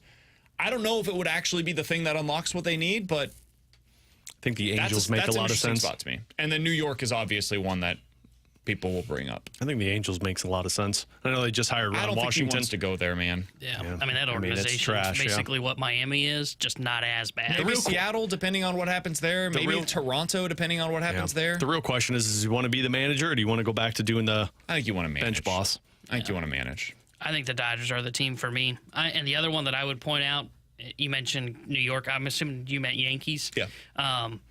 Would be Baltimore. If Baltimore can't get over the hump this year, what do they do with their managerial position? How much do they look at it? I don't think they will, because he kind of came up. Too. Yeah, and he came up with that, and that manager came up with this young core. So I think you probably say, okay, he came up with him. Let's see if he can win with him. He's probably not on the hot seat just yet. I like it. With Alex and T-Bone on BK. Coming up next, the Cardinals made the necessary decision on Dylan Carlson. I thought it was interesting earlier today. John Mozeliak gave an answer on what happened with him. We'll play that for you and play some of the best of Tommy Pham's first day press conference availability next year on 101 ESPN.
Hey, it's BK. The second half of the Major League Baseball season is here. Trade deadline has come and gone, and now is the time, Alex, to place your futures bet. And the place to do so is over on Circa Sports in Illinois. It's the exclusive place that Alex and I bet on. And Alex, as I'm looking at some of the odds right now, if you want to bet on one of the favorites to win the World Series this year, Dodgers plus 375 over on the Circa Sports app. Yankees plus 750. Same odds over there as the Baltimore Orioles. If you want any of those three teams, you're getting better odds there than you would be over on FanDuel. Dodgers 3-1 over there.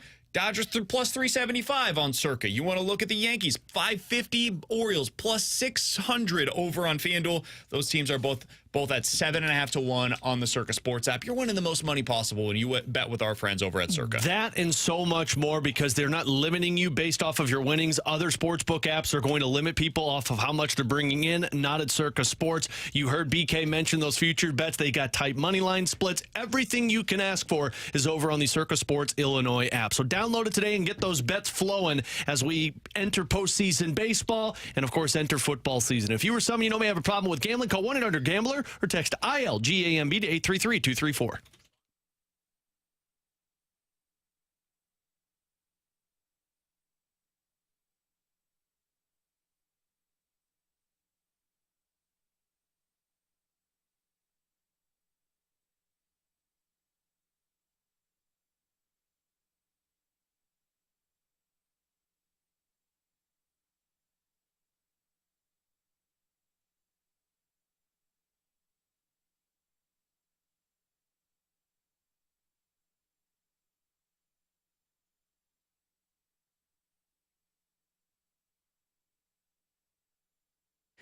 Terry Hendricks Near Day Sports Center update driven by Johnny Londoff Chevrolet and Johnny Londoff Autoplex. The rubber match of the three-game set between the Cardinals and Rangers is coming up here at 1:15. Andrew Heaney will get the start for the Texas Rangers. Michael McGreevy will make his first Major League start as he had his contract selected by St. Louis earlier today. Cardinals also optioned Chris Raycroft down to Memphis and recalled Ryan Lutos and placed Lance Lynn on the 15-day IL with right knee inflammation. The Sports Center update was driven by Johnny Londoff Chevrolet and Johnny Londoff Autoplex. See them at londoff.com.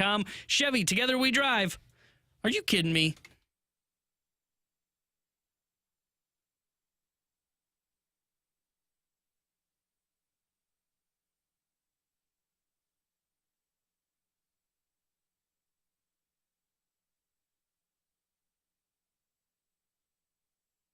All right, so the Cardinals made the decision yesterday that we all knew was likely coming, and that was to part with Dylan Carlson. It just wasn't working. They tried to make it work, and for whatever reason, things went awry for Carlson while he was here in St. Louis. There was that miraculous 2021 season, 18 home runs, finished the year in the top 5 of the National League Rookie of the Year voting, and then basically the moment that season came to an end, it never clicked again for Carlson in his time here in St. Louis. He was a below league average hitter each of the next 3 seasons. His production against right-handed pitching fell off of a cliff. His production against left-handed pitching, which was supposed to keep him in the lineup, even fell off of a cliff this year. It just wasn't happening. So they decided to trade him, and they traded him for Shawn Armstrong, who is a reliever from the Tampa Bay Rays that has pitched this year in the 4th, 5th, 6th, 7th, 8th, 9th, and 10th innings. He can be in basically any role. Last year, he was amazing for the Rays. This year, he's been less so. The Cardinals got what they could for Dylan Carlson. And John Mozeliak was on with the morning show earlier today. And Randy, I think, asked the question that fans wanted to know. I'll let Randy go ahead and frame it the way that he would like to. Carlson is the Albert Pujols or Oscar Taveras type. Easy question, maybe a complicated answer, but what happened? I was wrong. I think what we saw at him as a young player, we were just very excited about. And, he is a talented baseball player, but, just to take this year, and careers sometimes are in a vacuum, right? And in his particular case, had a very good spring, competed well. We had a lot of confidence that he could play on our club, whether it was in right field or center field. Unfortunately, got injured the second to last exhibition game in Arizona, and never then caught his footing.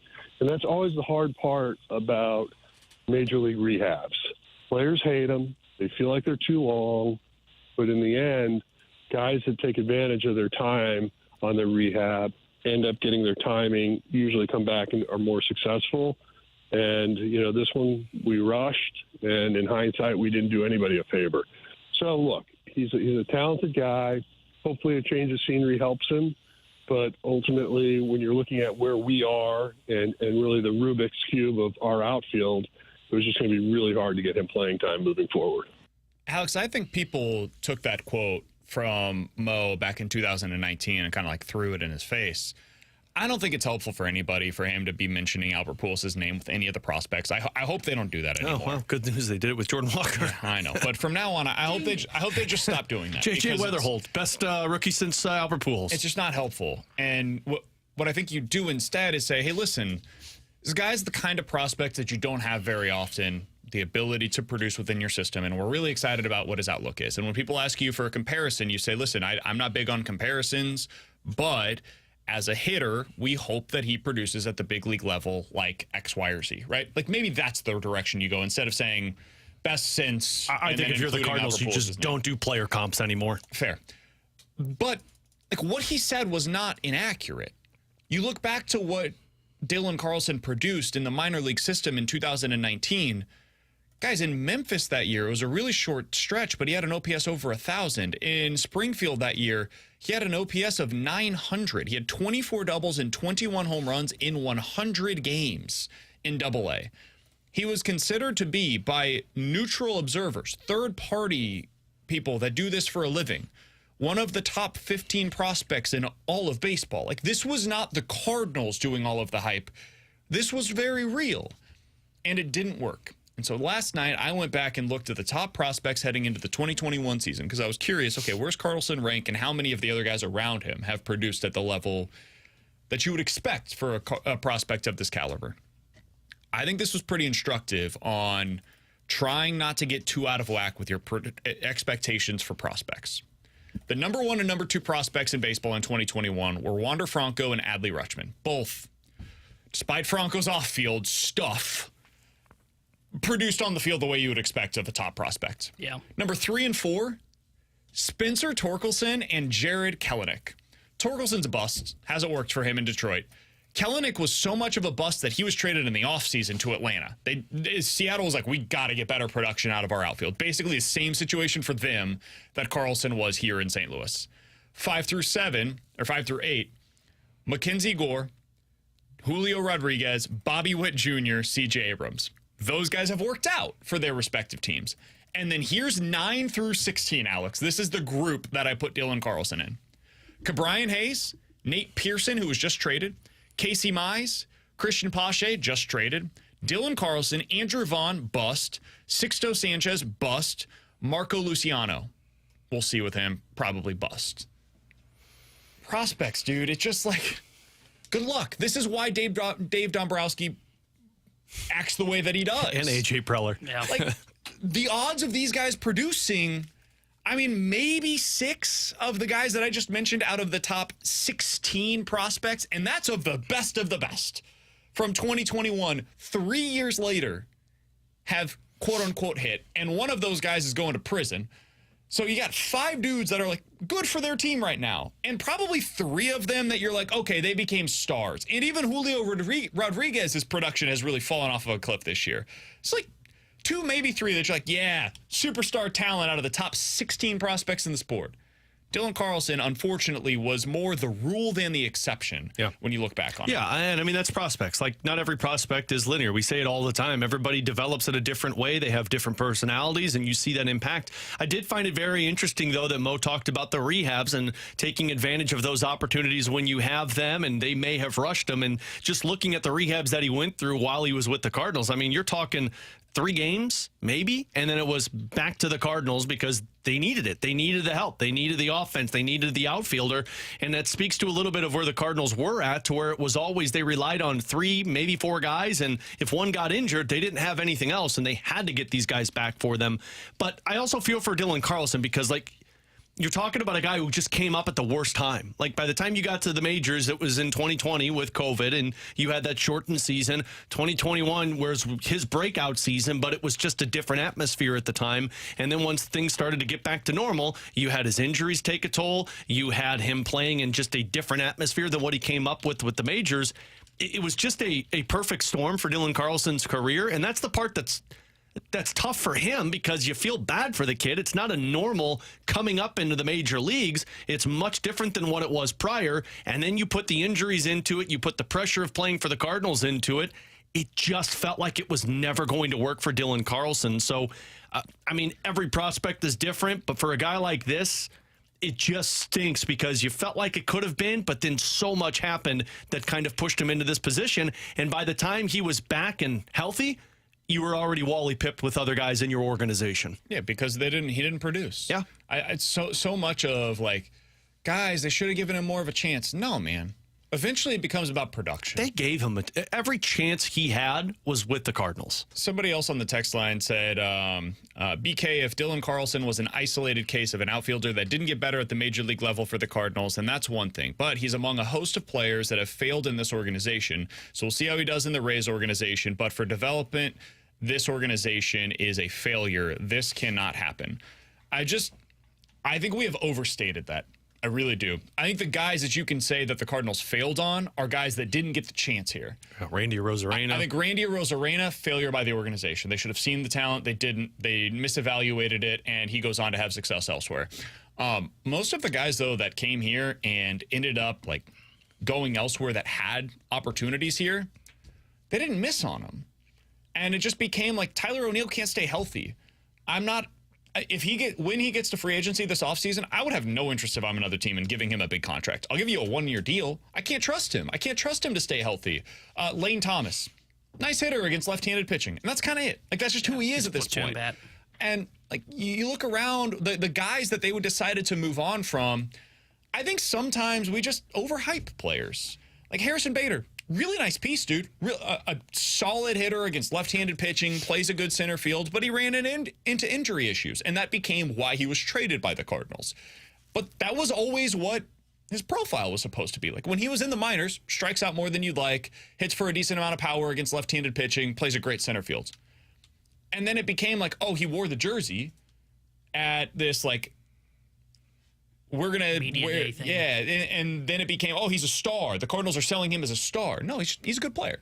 Nice player, good to have around. You like having him in your outfield, bat him eighth. Great hair, great good smile. to go. Great smile. Makes sense. I think Carlson was the outlier. Carlson was supposed to be a star, and he never became that. And I think as much blame or as much credit, however you want to look at it, for him not becoming that goes to him and injuries and the Cardinals. It's equal parts. He didn't become the player that they were hoping that he was going to be. And it's one of those things, too, that if he goes on and has success in Tampa, it is not going to bother me one bit. Nope. It's not going to bother me one bit because I look at it and I say the same way that I've said for other players, it was never going to work in St. Louis for you. It was very obvious that it was never going to work. And that's why at that point you look at it and you say, I just hope you go have success elsewhere because you never want to see a guy fizzle out that quick. Because what is he, 25 years old? Yeah. Like, it's not a matter of, oh, you gave away a 25-year-old. He still has a lot in the tank. No, it's a 25-year-old who just was not going to hit his potential in St. Louis. Go get your potential somewhere else so your career doesn't end by the time you're 26. Can I also speak to the nerds real quick? Yeah. Well, if there's one person that's speaking to the nerds, it's you. Carlson is also a really good example of underlying data being meaningful. Carlson's 2021 season had a ton of warning signs. The underlying data suggested this is not a guy that you want to bet on long-term to be what he was in 2021. He had a good season. I'm not taking anything away from him. The results were there. Production matters. He was really good for the Cardinals in 2021. But you look at any of the underlying data, you're like, man, this guy does not hit the ball hard. None of the expected numbers are there. He doesn't chase a lot, but he does strike out a decent amount. Like, if he gets a little less lucky, a little less fortune with some of his batting average on balls in play stuff, this could really come back to earth. And when it does, if he doesn't add a little bit more power, at the time he was like 21 years old, so you were thinking, okay, maybe he gets stronger. Maybe there's more in that bat. Maybe he has a faster swing next year. It never happened. And what you saw is it went in the other direction. And he hit the ball even softer and softer and softer, and the injuries started racking up. It's like, when we bring up this underlying data stuff, Carlson is a firm case as to why, and Burleson would be the other side of it. Last year, Burleson didn't have the numbers to show that he's producing, but everything underneath, the underlying data said, this guy's going to be a good hitter. They believed in it, they trusted it, and now he's flourishing because of it. So Those would be the two things that I would say. Like Carlson, Burleson, really good examples of why data matters. It feels a lot like what Dakota Hudson was, too, as a pitcher on the pitching side. You had that one great year where I thought he was ace, and the underlying numbers were like, yeah, no, this is not sustainable. And then from there, it just kept going, getting worse and worse. But you looked at that one season, you're like, look at the dude. He was one of the best pitchers on the Cardinals that season. Yeah. Coming up next, you guys want to hear from Tommy Pham? Oh, yeah. Tommy Pham had some incredible quotes yesterday. You'll hear the best of them next year on 101 ESPN.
With Alex and T-Bone on BK. All right, let's hear from Tommy Pham. Yes. Yesterday was our first opportunity to talk to Tommy, and it was fantastic. I miss this man, Tommy Pham. For those of you that listened to the Kevin Wheeler show back in 2016, me and Wheels were like the biggest Tommy Pham fans here in St. Louis. Wheels called himself the president of the Tommy Pham Club. It was a good time to be a Cardinals fan. Now we're just all a part of the family. Exactly. So let's hear from Tommy Pham, what he had to say yesterday. If you have an opportunity to listen to any of his interviews this year, do so, because they're all must listen.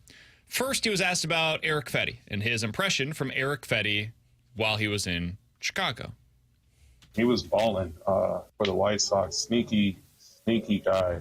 He throws a ton of strikes, mixes up his pitches really well. He's that guy who just always seems to give you a quality start, which is bring that, you're a really good player.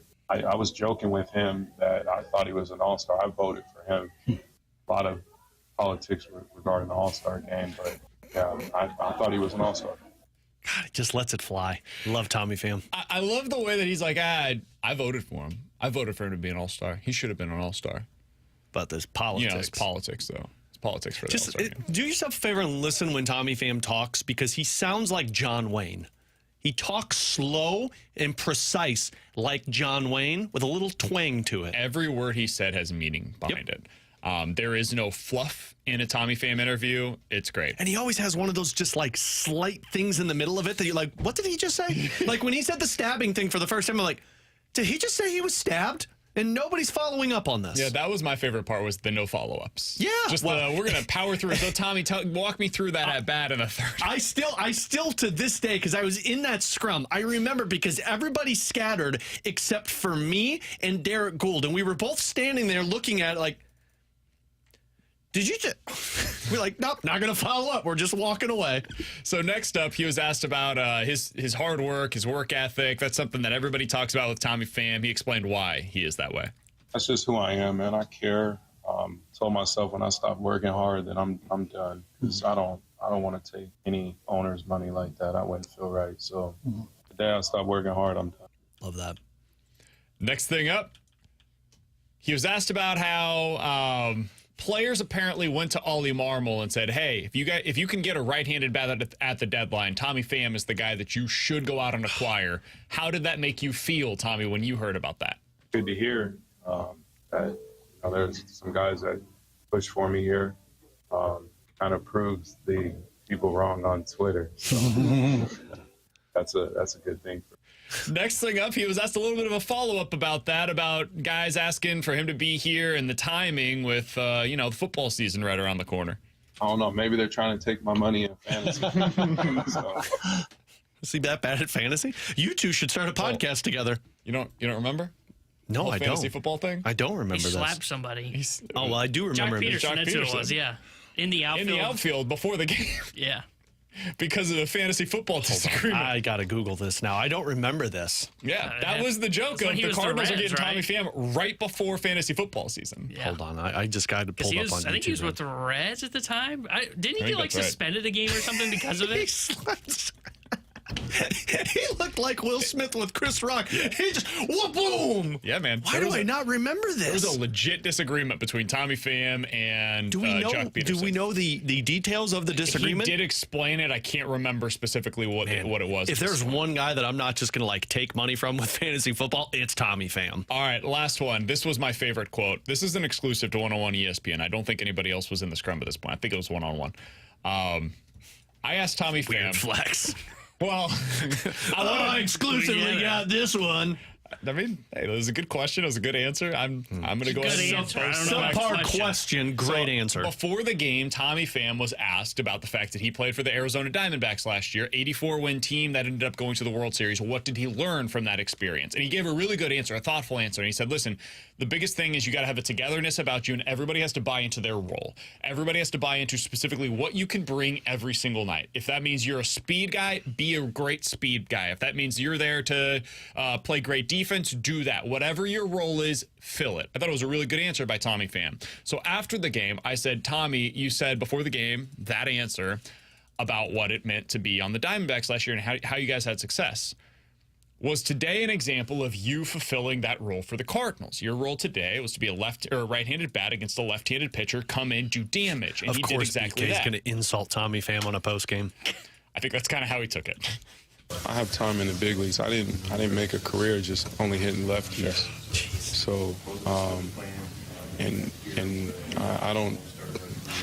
Being a platoon player, I don't think I'm there yet in my career. So I know what the numbers say this year. I know where I'm at. I'm not favored, but league-wide, there ain't, league-wide, where do I sit? If you feel like there might only be one outfield in the big leagues where they got 3 starters that are outproducing me, and that's out west in San Diego. It's definitely not here. Man, go back to that first part of it. Like the end. Well, the end is the best. Oh no, I know, but I was thinking more like insulted Tommy Pham was. He's like stumbling. He's like because BK's just da da da da. The Tone Ranger strikes again. This is the and then the end. Again. Are outproducing me, and that's out west in San Diego. It's definitely not here. Yeah, Tommy. Tommy Pham made it very clear. I'm an everyday player, and I'm going to be an everyday player, and I'm going to do that here because this game is about production, and I'm going to produce. And then Ollie was like, you're hitting 6 today. Yeah. Against a lefty. Yeah. I love that. I love that mindset, dude, of him looking at the outfield and saying, I'm taking a grown man's job. I love it. He's essentially doing what, on the hockey side, people are saying Ryan Suter is a big you-know-what in the NHL because Ryan Suter essentially says, I'm better than you and I deserve that playing time. Exactly. Tommy Pham is that guy. Yes. And you know what? Dylan Carlson needed some of that. And my hope is Dylan Carlson in Tampa Bay has this mentality. I'm better than these guys. They do not have 3 guys in their outfield that are better than me, and I'm going to prove in my limited opportunities that I deserve more opportunities. That's what Tommy Pham is saying. He's saying, look around, guys. These dudes that are starting out here, they're not better than me. And I'm going to take their job. That is my goal by the end of the season. And, hey, man, I'm not betting against him. I'll tell you that much. I mean, Tommy Pham could say that about technically this entire roster with the exception of 2, maybe 3 players, and it would be very true. And once again, the lineup today, let's put him 6th. I just don't get it. All right, coming up next, this is a really important stretch for Nolan Gorman. And what do we know about the new bullpen arm that the Cardinals acquired yesterday? We'll talk about it next year on 101 ESPN.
It's an interesting time if you're Nolan Gorman. He's started only 2 of the Cardinals' last 7 games. He's done so at second base, but it feels like Brendan Donovan's getting a little bit of an extended run here at second base. He has started 5 of the last 7 at second base. Only 1 of those games in the last 7 has come for him in the outfield. And now that you have Tommy Pham in this roster, Alex, I think what you could see, especially if Pham starts to produce a little bit more against right-handed pitchers, is you basically just build up your everyday outfield with Lars Nootbaar, Michael Ciani, and Tommy Pham. It's your best defensive alignment right now, and it's guys that are pretty good at the plate as well. That bumps Brendan Donovan down to second base. It puts your best hitter right now in Alec Burleson at probably his primary position at DH, and you just kind of make things work that way. It does bump Gorman out of the lineup, though, and that is something that I don't know how they feel about, but I mean, based on his lack of playing time, it appears that they feel okay about it. He's actually had a pretty decent July. He's got an OPS of like 800, but it doesn't feel that way, I think, because he strikes out a ton. Like the strikeouts are just not going away with Nolan Gorman. What do you make of the way that they have approached him over the last 7? Now, it's worth noting 4 of those 7 came against left-handed pitchers, so that's part of what's going into that. How do you feel about him moving forward and how they're going to view his role for this team? I mean, I think if you're trying to win baseball games, your best alignment is without Nolan Gorman in the lineup right now. And I understand he's got an 800 OPS in this last month. That's great, but I don't feel the impact of a Nolan Gorman in games the same way I felt an impact from Tommy Edman in that one game, the same way I felt impact from Brendan Donovan and Michael Ciani and Alec Burleson.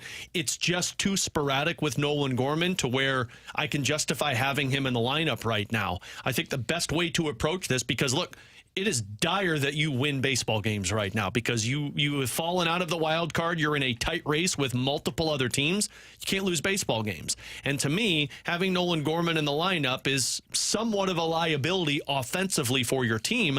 And if you're telling me that Tommy Pham, and again, all of this is hinging on him being able to hit righties, because if he can't, well, then that pushes Nolan Gorman back into this conversation. But if he does, and he's not this platoon player that BK insulted him calling, then the best lineup is Pham, Nootbaar, and Ciani offensively and defensively, Brendan Donovan at second base, Burleson as your DH, and Nolan Gorman coming off of the bench. And whenever he gets the consistency down, that's when we can make the argument of, now what do we go about this? But right now, there's multiple other players that deserve consistent at-bats over Nolan Gorman. Yeah, I think now that you have Tommy Pham, I'm more open to the idea of, okay, while Gorman struggles, if Pham is hitting, Pham plays. But if Pham doesn't end up hitting against right-handers and is the platoon bat that we thought he was brought in here to be, then okay, then Nolan Gorman is the guy that they got to get going. Guys, we agree Gorman feels like he's had a down season, right? He's projected to have a career-high 29 home runs right now. He's on pace for that. That bat, when he is right, I mentioned he can change a playoff series. He can change a 3-game series. But you got to play him every day to allow him to get back to that form. And yes, he goes through major ebbs and flows, but I almost want his left-handed power in the lineup when you get to October. But again, I'm more open now to the idea of, okay, maybe he's not there just because you have Tommy Pham. But to me, it just comes down to who's hitting. I think this is hey, if Tommy Pham is hitting, Tommy Pham's in the lineup, you can move Brendan Donovan down to second base. If Nolan Gorman is hitting, though, and Tommy Pham's kind of league average like he has been this season, Nolan Gorman's the guy for me because he's got the best pure left-handed power for this Cardinals organization. So here's why it doesn't feel like Nolan Gorman has been producing in the month of July. Because, I mean, he's batting .265 this month, and he has an OPS of .795. So, BK, why does it feel like he's been terrible? Well, here's why, Alex. He has 64 at-bats in the month of July. 30 strikeouts. Wow. 30. In essentially half of his at-bats, he's walking back to the dugout because he got to strike 3. That is unacceptable. But what you get in the return for those 30 strikeouts is 5 doubles, 3 home runs, 13 ribbies. That's a pace of 45 doubles, 26 home runs, 110 ribbies over the course of the season. That's production. It just comes at the expense of a near 50% strikeout rate. And so it becomes a question of is that trade-off worth it for you when the alternative becomes essentially Gorman versus Pham? I don't know. I don't know how they're going to view that. It might be, we thought they were going to platoon, quote unquote, center field. What they might end up doing is platooning second base. Like where Gorman's in against righties and Pham is in against lefties, and it just becomes a switch of where is Brendan Donovan on that day? Is Donovan in the outfield or is Donovan at second base? And that becomes the way that you go about this. And I mean, I know it's the one I always go back to, but look at the runners in scoring position for Nolan Gorman this season. He's hitting 169 with 4 extra base hits. Look at Tommy Pham with runners in scoring position when he was with the Chicago White Sox. He's hitting 292 with only 1 extra base hit, but he's got 12 RBIs in 48 at-bats. So, like, I know it's not the end-all, be-all, and it's something simple with runners in scoring position, but to me, that's the impact player. In the moments that Nolan Gorman comes to the plate with guys at first base to move the runner over, or guys in scoring position, you're getting a strikeout. You're not getting any type of impact on the game to where I can think of 4 or 5 other guys that are making impact, including Brendan Donovan, who plays the same position. And I understand that argument. My counter to it is he's the kind of guy in October that can put a run on the board in the way that you need to, which is slug. Because when you get to October, the whole Cardinals' MO so far this year of single, we're going to go station to station to score runs, you're not going to be able to do it. And I understand, like, yeah, his numbers are bad. But you got to get to October first, and right now he's a liability of getting to October. As I think you're seeing across baseball right now, and offense is down, how our team's still winning, it's still a slug. And I think when you look at Nolan Gorman, he's the guy that provides the best of that. And I understand that the ebbs and flows are bad, and sure, he's bad with runners in scoring position. He's got the swing, though, that can make the game do essentially what Tommy Pham did last night. Maybe you don't view him as clutch because of what his stats say. He can absolutely do what Tommy Pham did, which is blow a game open with a grand slam, and he can do that in the regular season, and he can do it in the postseason. And this year, with runners in scoring position, he's batting 200, but he does have 19 home. Is this right? 19 home runs with no. Okay, I was like, that is not right. This year with runners in scoring position, it's been really bad. Really bad. Yeah, that's what I could isolate. What he's done this month with runners in scoring position. So mine was this season. Year 169, 57 OPS plus. Woof. Yeah, I just and again, if you're looking for this month specifically for runners in scoring position numbers, let me update this real quick. He doesn't qualify because he's barely played so far this month. That makes a lot of sense. But Nolan Gorman has been much better. 265 average, 309 on base, 485 slug. Here's the problem. To your point, Alex, 45% strikeout rate with runners in scoring position. T-Bone's point, I 100% agree with T-Bone of saying, like, that's a dude who changes a game in the playoffs. The problem is you're not making the playoffs if you're relying on him every single game because he has not been as impactful as you need to where Tommy Pham's a guy. And again, I'm still very... But I'm on the side of thinking that, like, I need to see a little bit more. Like, one game was one game with Tommy Pham, but you can't have that if I've got Brendan Donovan over there that I know is making impacts. And that's the thing for me. You said, like, well, you can't have Gorman be the guy you're relying on. I'm not relying on Gorman to be that guy. Like, Gorman's the supplement piece on this team. It's why he's hitting 7th. And it's also what Tommy Pham's role is. Tommy Pham's not the guy. I said this when they acquired him. Tommy Pham's not the guy that all of a sudden you look at this offense and you go, wow, they're top 10 in slug? Okay, now they're cooking. Yep. No. That's not. Tommy Pham's still a complimentary piece. The guys that really change the ceiling for this team is Goldschmidt being hot actually real? Is that a real thing? Is Arenado suddenly going to find his power stroke? Those are the guys that really change what the ceiling looks like for the Cardinals. 100% with you. 47% strikeout rate with runners in scoring positions. I mean, basically almost every other time he steps to the plate. 530 slugging percentage. 530 slugging percentage, and that's to T-Bone's point. Like either but way, every other time you're either striking out or you're you're scoring runs. When he gets a hit with runners in scoring position, it's not just a hit; it's damage. Runs. It's runs are on the board, and that's where things get really difficult. Is like if you're in Ollie's position, man. The second best slugging percentage beyond him is Nolan Arenado at 380 with runners in scoring position. Like it's Burleson, it's Gorman, and then nobody else is doing damage. I think Pham can. You've got an option here, and this is problem is you got to make contact with those runners in scoring position, and it's got to be impactful.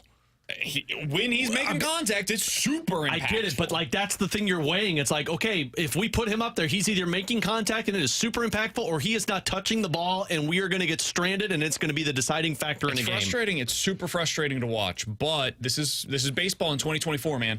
You're going to watch the best teams in baseball coming up in October, and whether the Cardinals are involved or not, you're going to see a lot of dudes that go to the plate with runners in scoring position, and they're going to be striking out. And you're going to say, I can't believe it. That's just a total waste of an at-bat. And you're right. And then 3 innings later, that same dude will come to the plate with the same situation arising, and he's going to hit a home run, and you're going to say, damn, that's why he's still in the game. Yep. And that's how you win. That's how you win games in October in 2024. Gorman's a dude that can do that. Pham's a dude that can do that. Burleson can do it. You've got guys that are capable of it. Now it's about how do you get them all in the lineup in the right way? How do you use them coming off of the bench in the right way? And that's all up to Ollie Marmol. NFL Quick Hitters is next.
All right, let's dive into some NFL quick hitters coming up in less than 10 minutes. We'll talk to Chris Kerber, the voice of the Blues here on 101 ESPN. Cardinals got out of the first inning with Michael McGreevy unscathed. A double against him, but otherwise got through an inning. No strikeouts, no walks. Good to go. Scoreless first for Michael McGreevy in his debut. Real quick, shout out to the fans that are sitting through this one. Whew!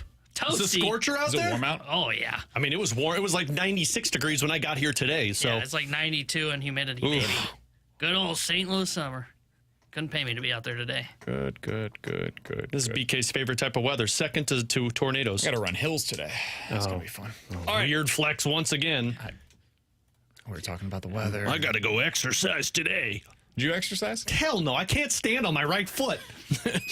My daughter ran over it the other day with one of her little teacup play sets, and I dropped so many F-bombs in the house. It was just uncalled for. That shouldn't stop you. I saw the Red Hot Chili Peppers last night. Their lead singer's in a boot, and he's bouncing around. Dude, come on. I tried a boot. Get out there and run. I tried a boot, and apparently the boot just pushes down on the toe. And I was like, nope, not doing this. All right, guys, let's get into the NFL quick hitters. The Bears agreed to an extension with DJ Moore, a 4-year, $110 million extension, the most expensive ever in the history of the Chicago Bears. This includes $83 million in guarantees.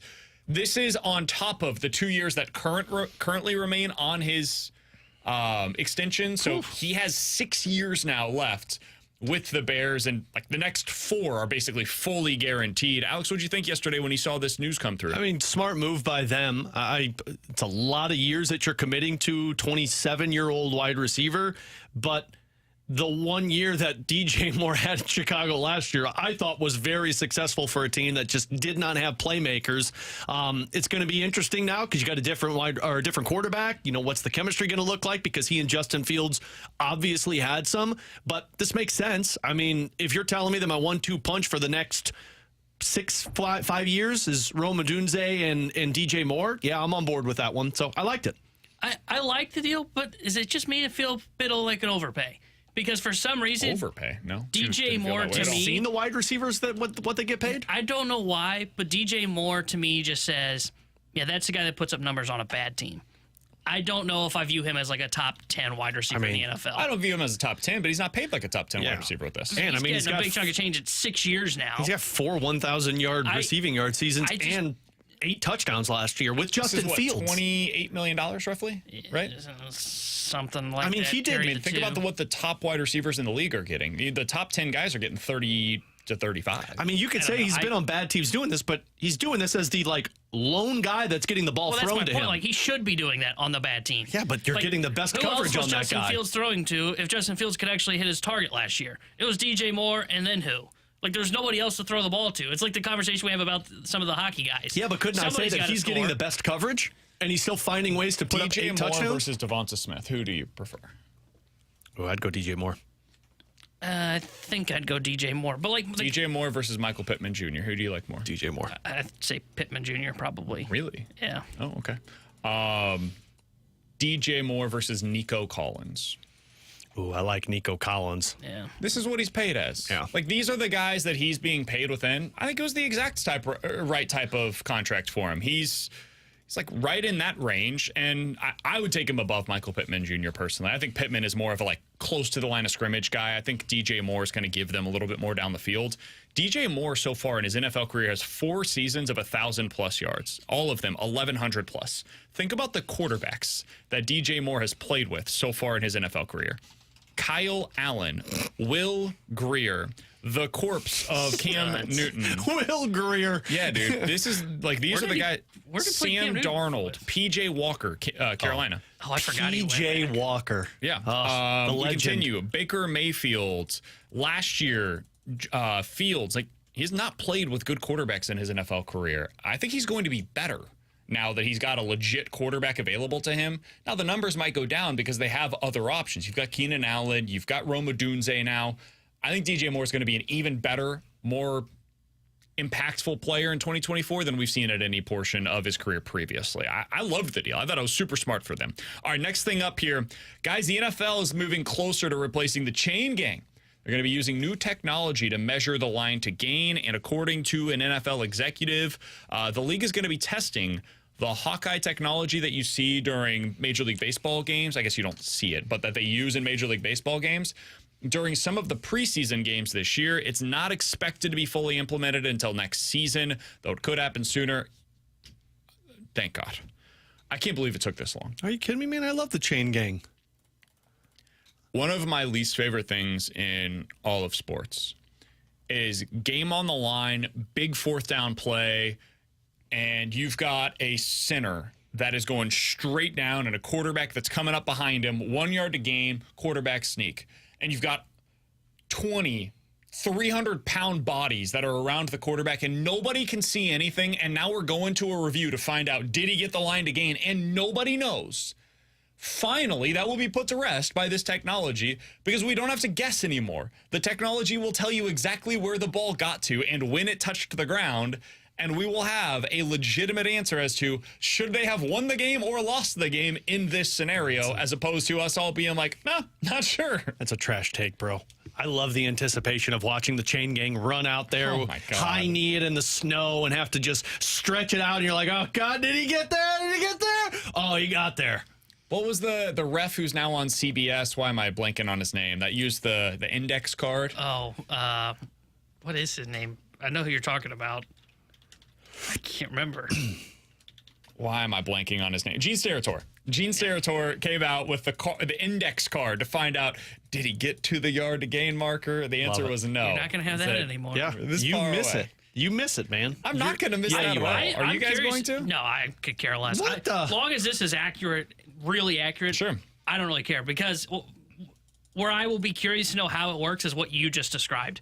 How well will the technology pick up when there's 22 bodies laying on top of each other, and it's got a sense when the knee was down, where the ball was? We'll see. I wonder if it takes longer.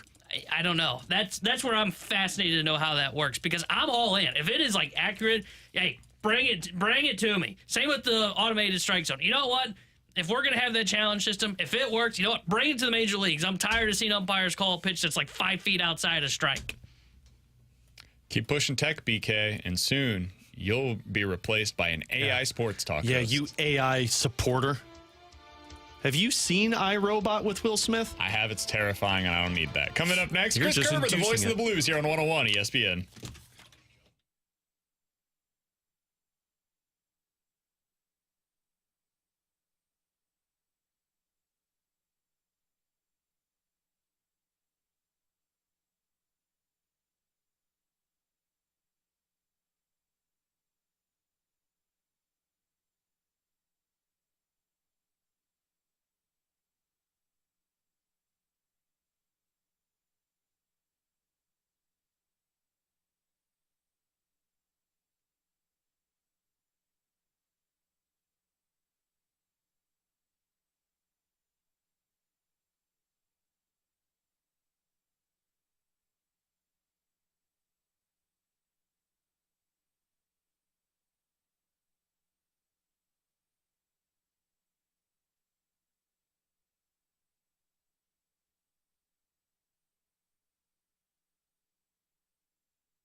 listen, I know when it comes to servicing your heating and air conditioning unit at your house, you've got choices.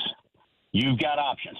Well, I'm going to make the options easy for you. Chris Kerber here, and I want to tell you about Classic Air Care. When you bring a company into your house, you want to bring a company into your house that has the right values, has the right people working for them, that treats their employees right so that they are satisfied as employees. So when they come into your house, they want to make themselves, the company, look good, and you feel good because of the service. That is why you call Classic Air Care. They've been making people comfortable now for over 100 years. And on top of that, how about a 4.8 Google rating when it comes to reviews? And folks, that's not a small sample size. That's over 2,500 reviews to have a rating that high. That shows you how satisfied their customers are. You can check out the reviews at classicaircare.com. Remember, nobody wants to buy an HVAC system, but you can call them for repairs. You can call them when you need a whole unit put in. They've been making people comfortable since 1926.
Terry Hendricks here, the Sports Center update brought to you by Saliga Heating and Cooling. Cardinals currently taking on the Texas Rangers as they are tied at 0 in the home half of the second inning. Michael McGreevy is making his major league debut as he's getting the start today for the St. Louis Cardinals. Andrew Heaney's on the mound for the Texas Rangers. And prior to the game today, the Cardinals made a handful of roster moves as they placed Lance Lynn on the 15-day IL with a right knee inflammation. They optioned Chris Roycroft down to Memphis and recalled Ryan Lutos. The Sports Center update is brought to you by Saliga Heating and Cooling, an independent American Standard heating and air conditioning dealer.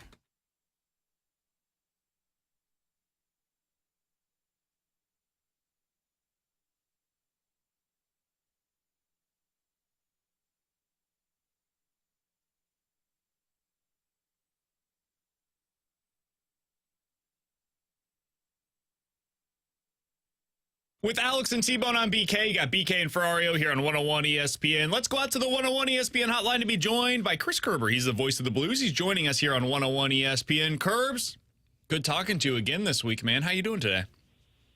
BK, I am doing good. You sent me down a nice rabbit hole the other day. I like that one. Well, stick with it because let's be honest, there's not a whole lot going on in the hockey world right now. So let's stick with that rabbit hole that we went down, which is the best Blues players of the last 21 or 24 years since 2000, best guys to play for the Blues. I want to throw you a little bit of a wrench in this one, Kerbs, because I like to keep you on your toes. In that same article that I was referencing from ESPN.com of the best 25 players of the 21st century, they had Sidney Crosby 1, Alex Ovechkin 2, Connor McDavid 3. For you, who do you think comes after that? Because I feel like that's a pretty definitive top 3 in some order. But who would you have 4? We've got Kane, Lidstrom, McKinnon, Brodeur, Lundqvist, Malkin, Bergeron, just as some like names that they had kind of after that. See, the challenge is the challenge for me is when you do the 21st century, and you go back and you look at the first 5 or 6 years of that. That still bridges the gap of some doggone amazing careers of the hands, the Brodeurs, and all that stuff. So. I think I've got to throw the caveat in there of I'm going to take away the guys that were towards the tail end. And if we're going to stay at the ilk of really Crosby, Ovechkin, and those guys were saying from 2005, 2006 on. So I think somewhere in that mix, I think the first name that came to mind is Patrick Kane, but I've got to make room in there as well for the Sedin twins. I think they've got to be included in that mix as well. Would you put Kane above the Sedin twins? Because that's the first one I thought of, Curbs, and mostly because of the postseason success versus what the Sedins did in the postseason. Yeah. Well, to be honest with you, Alex, I hadn't even gone that deep in it here in the last 30 seconds. So no, I wasn't even considering. So I'm going to throw this in there. Considering the postseason, I was going with simply this. If I take the same strategy that I used for the ACT or the SAT or any multiple choice, which I was awful at anyway, the first name that came to mind was Patrick Kane, so I stuck with it. Always go C. I'm going to interject here real quick. Of course he is. All right. Neither of the Sedin twins made the top 25. Well, okay, well, there's a problem here, okay? And that is one. There's a problem here. The problem with them not making the top 25 on that list, right, is you're talking essentially about first ballot Hall of Famers, the way the Hockey Hall of Fame characterizes it, right? So I still don't think that Sedin twins ever should have made it the Hockey Hall of Fame ahead of a Pierre Turgeon, right? But they did, okay? That's why I think what makes it a fun exercise is, I'm not putting the Sedin twins over Brendan Shanahan, right?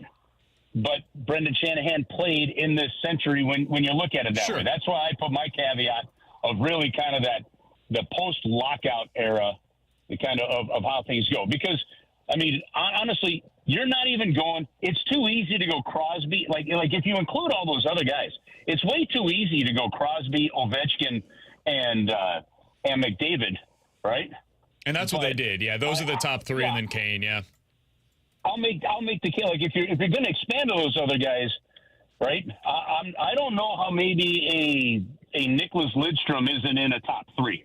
They had him at 5. Interestingly enough. Okay, where do they have Yzerman? I don't know that he.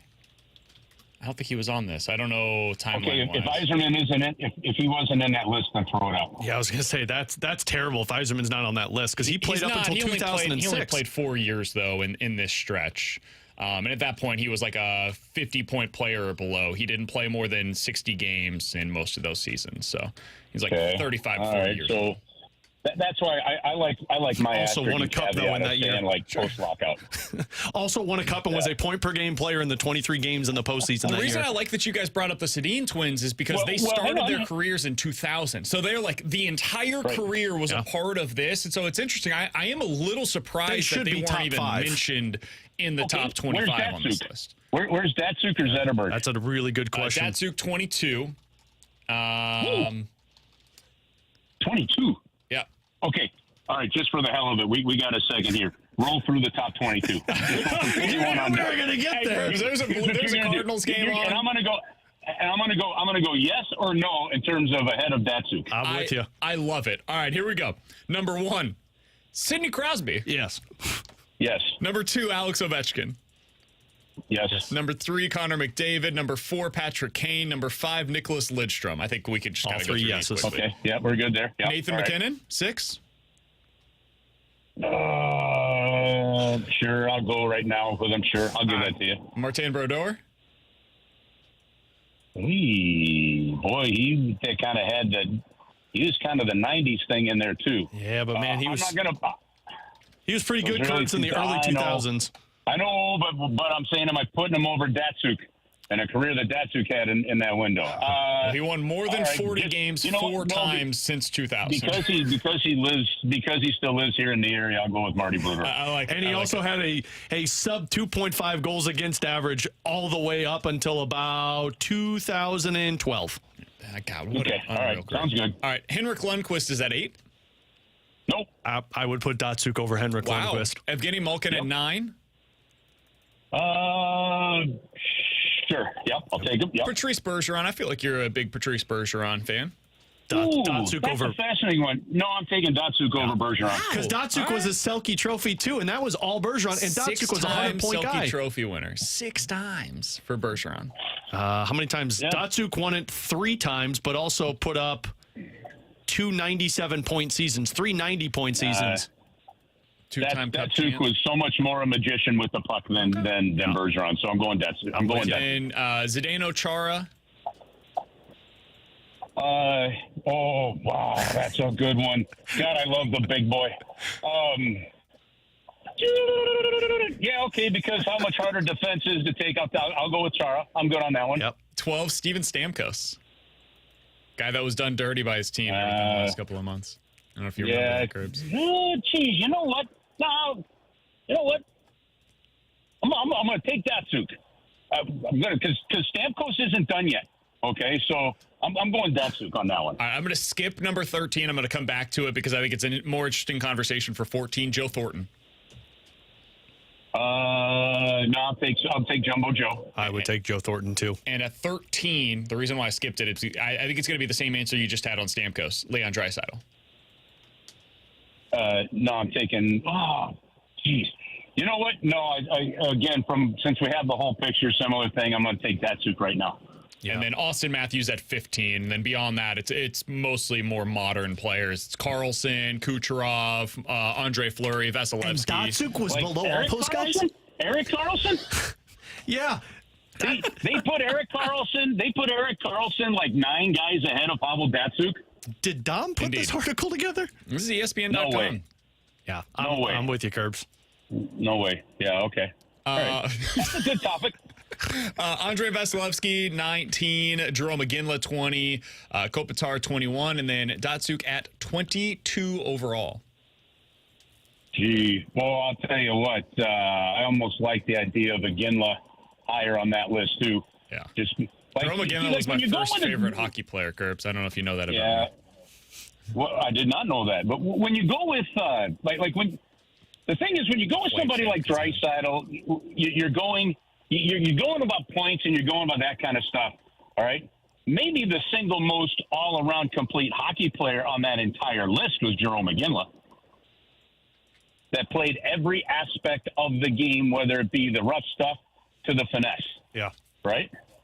So that it's the one thing about lists with hockey that you gotta love, because first off, we're talking such different positions when you're talking forward versus defense and the impact you can have, and goalie for that matter, right?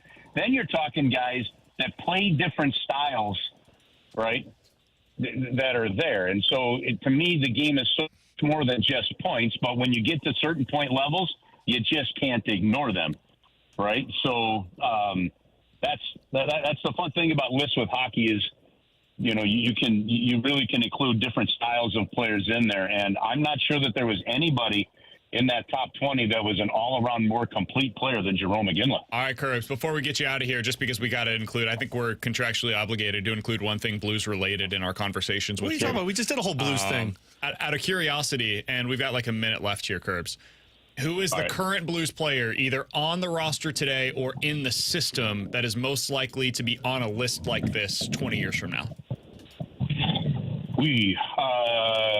Most likely, not necessarily like definitely gonna happen. most likely. I think the one most likely I'm thinking is Robert Thomas.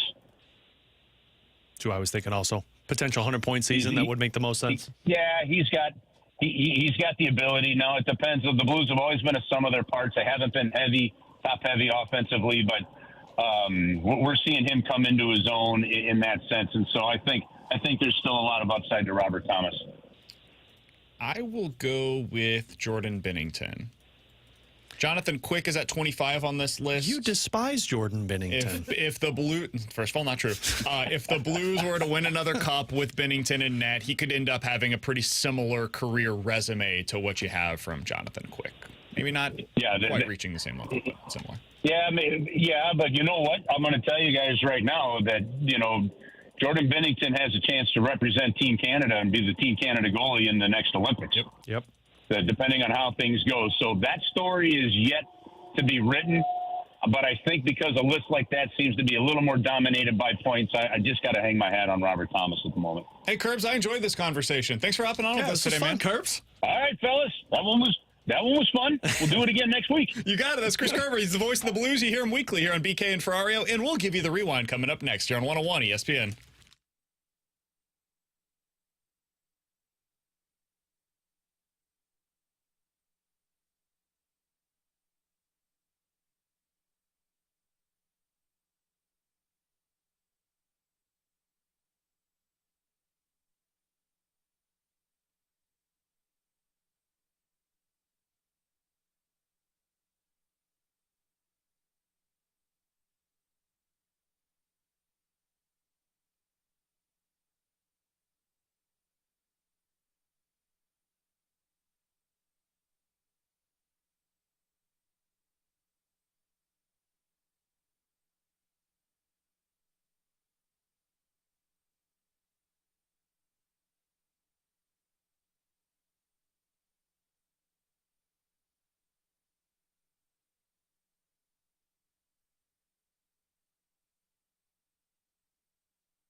Hey, if you guys missed anything from today's show, be sure to check out the podcast page, 101ESPN.com, and the free 101 ESPN app is where you go to find it. It's all presented by Dobbs Tire and Auto Centers. We had so much fun with Chris Kerber talking about the list from ESPN.com of the best hockey players of the last 24 years, the 21st century, that we don't have a whole lot of time left here. Alex, the Cardinals are up 3-0 in the third inning, thanks to some good base running and good timely hitting in the bottom of the second inning. Pham got things started with a single, Goldie single, Donovan single, and then Michael Ciani doing what he does. Just a good all-around baseball player, laying down a sac bunt, his 10th of the year, most by a Cardinals outfielder, according to Jeff Jones, since So Taguchi had 10 in 2004.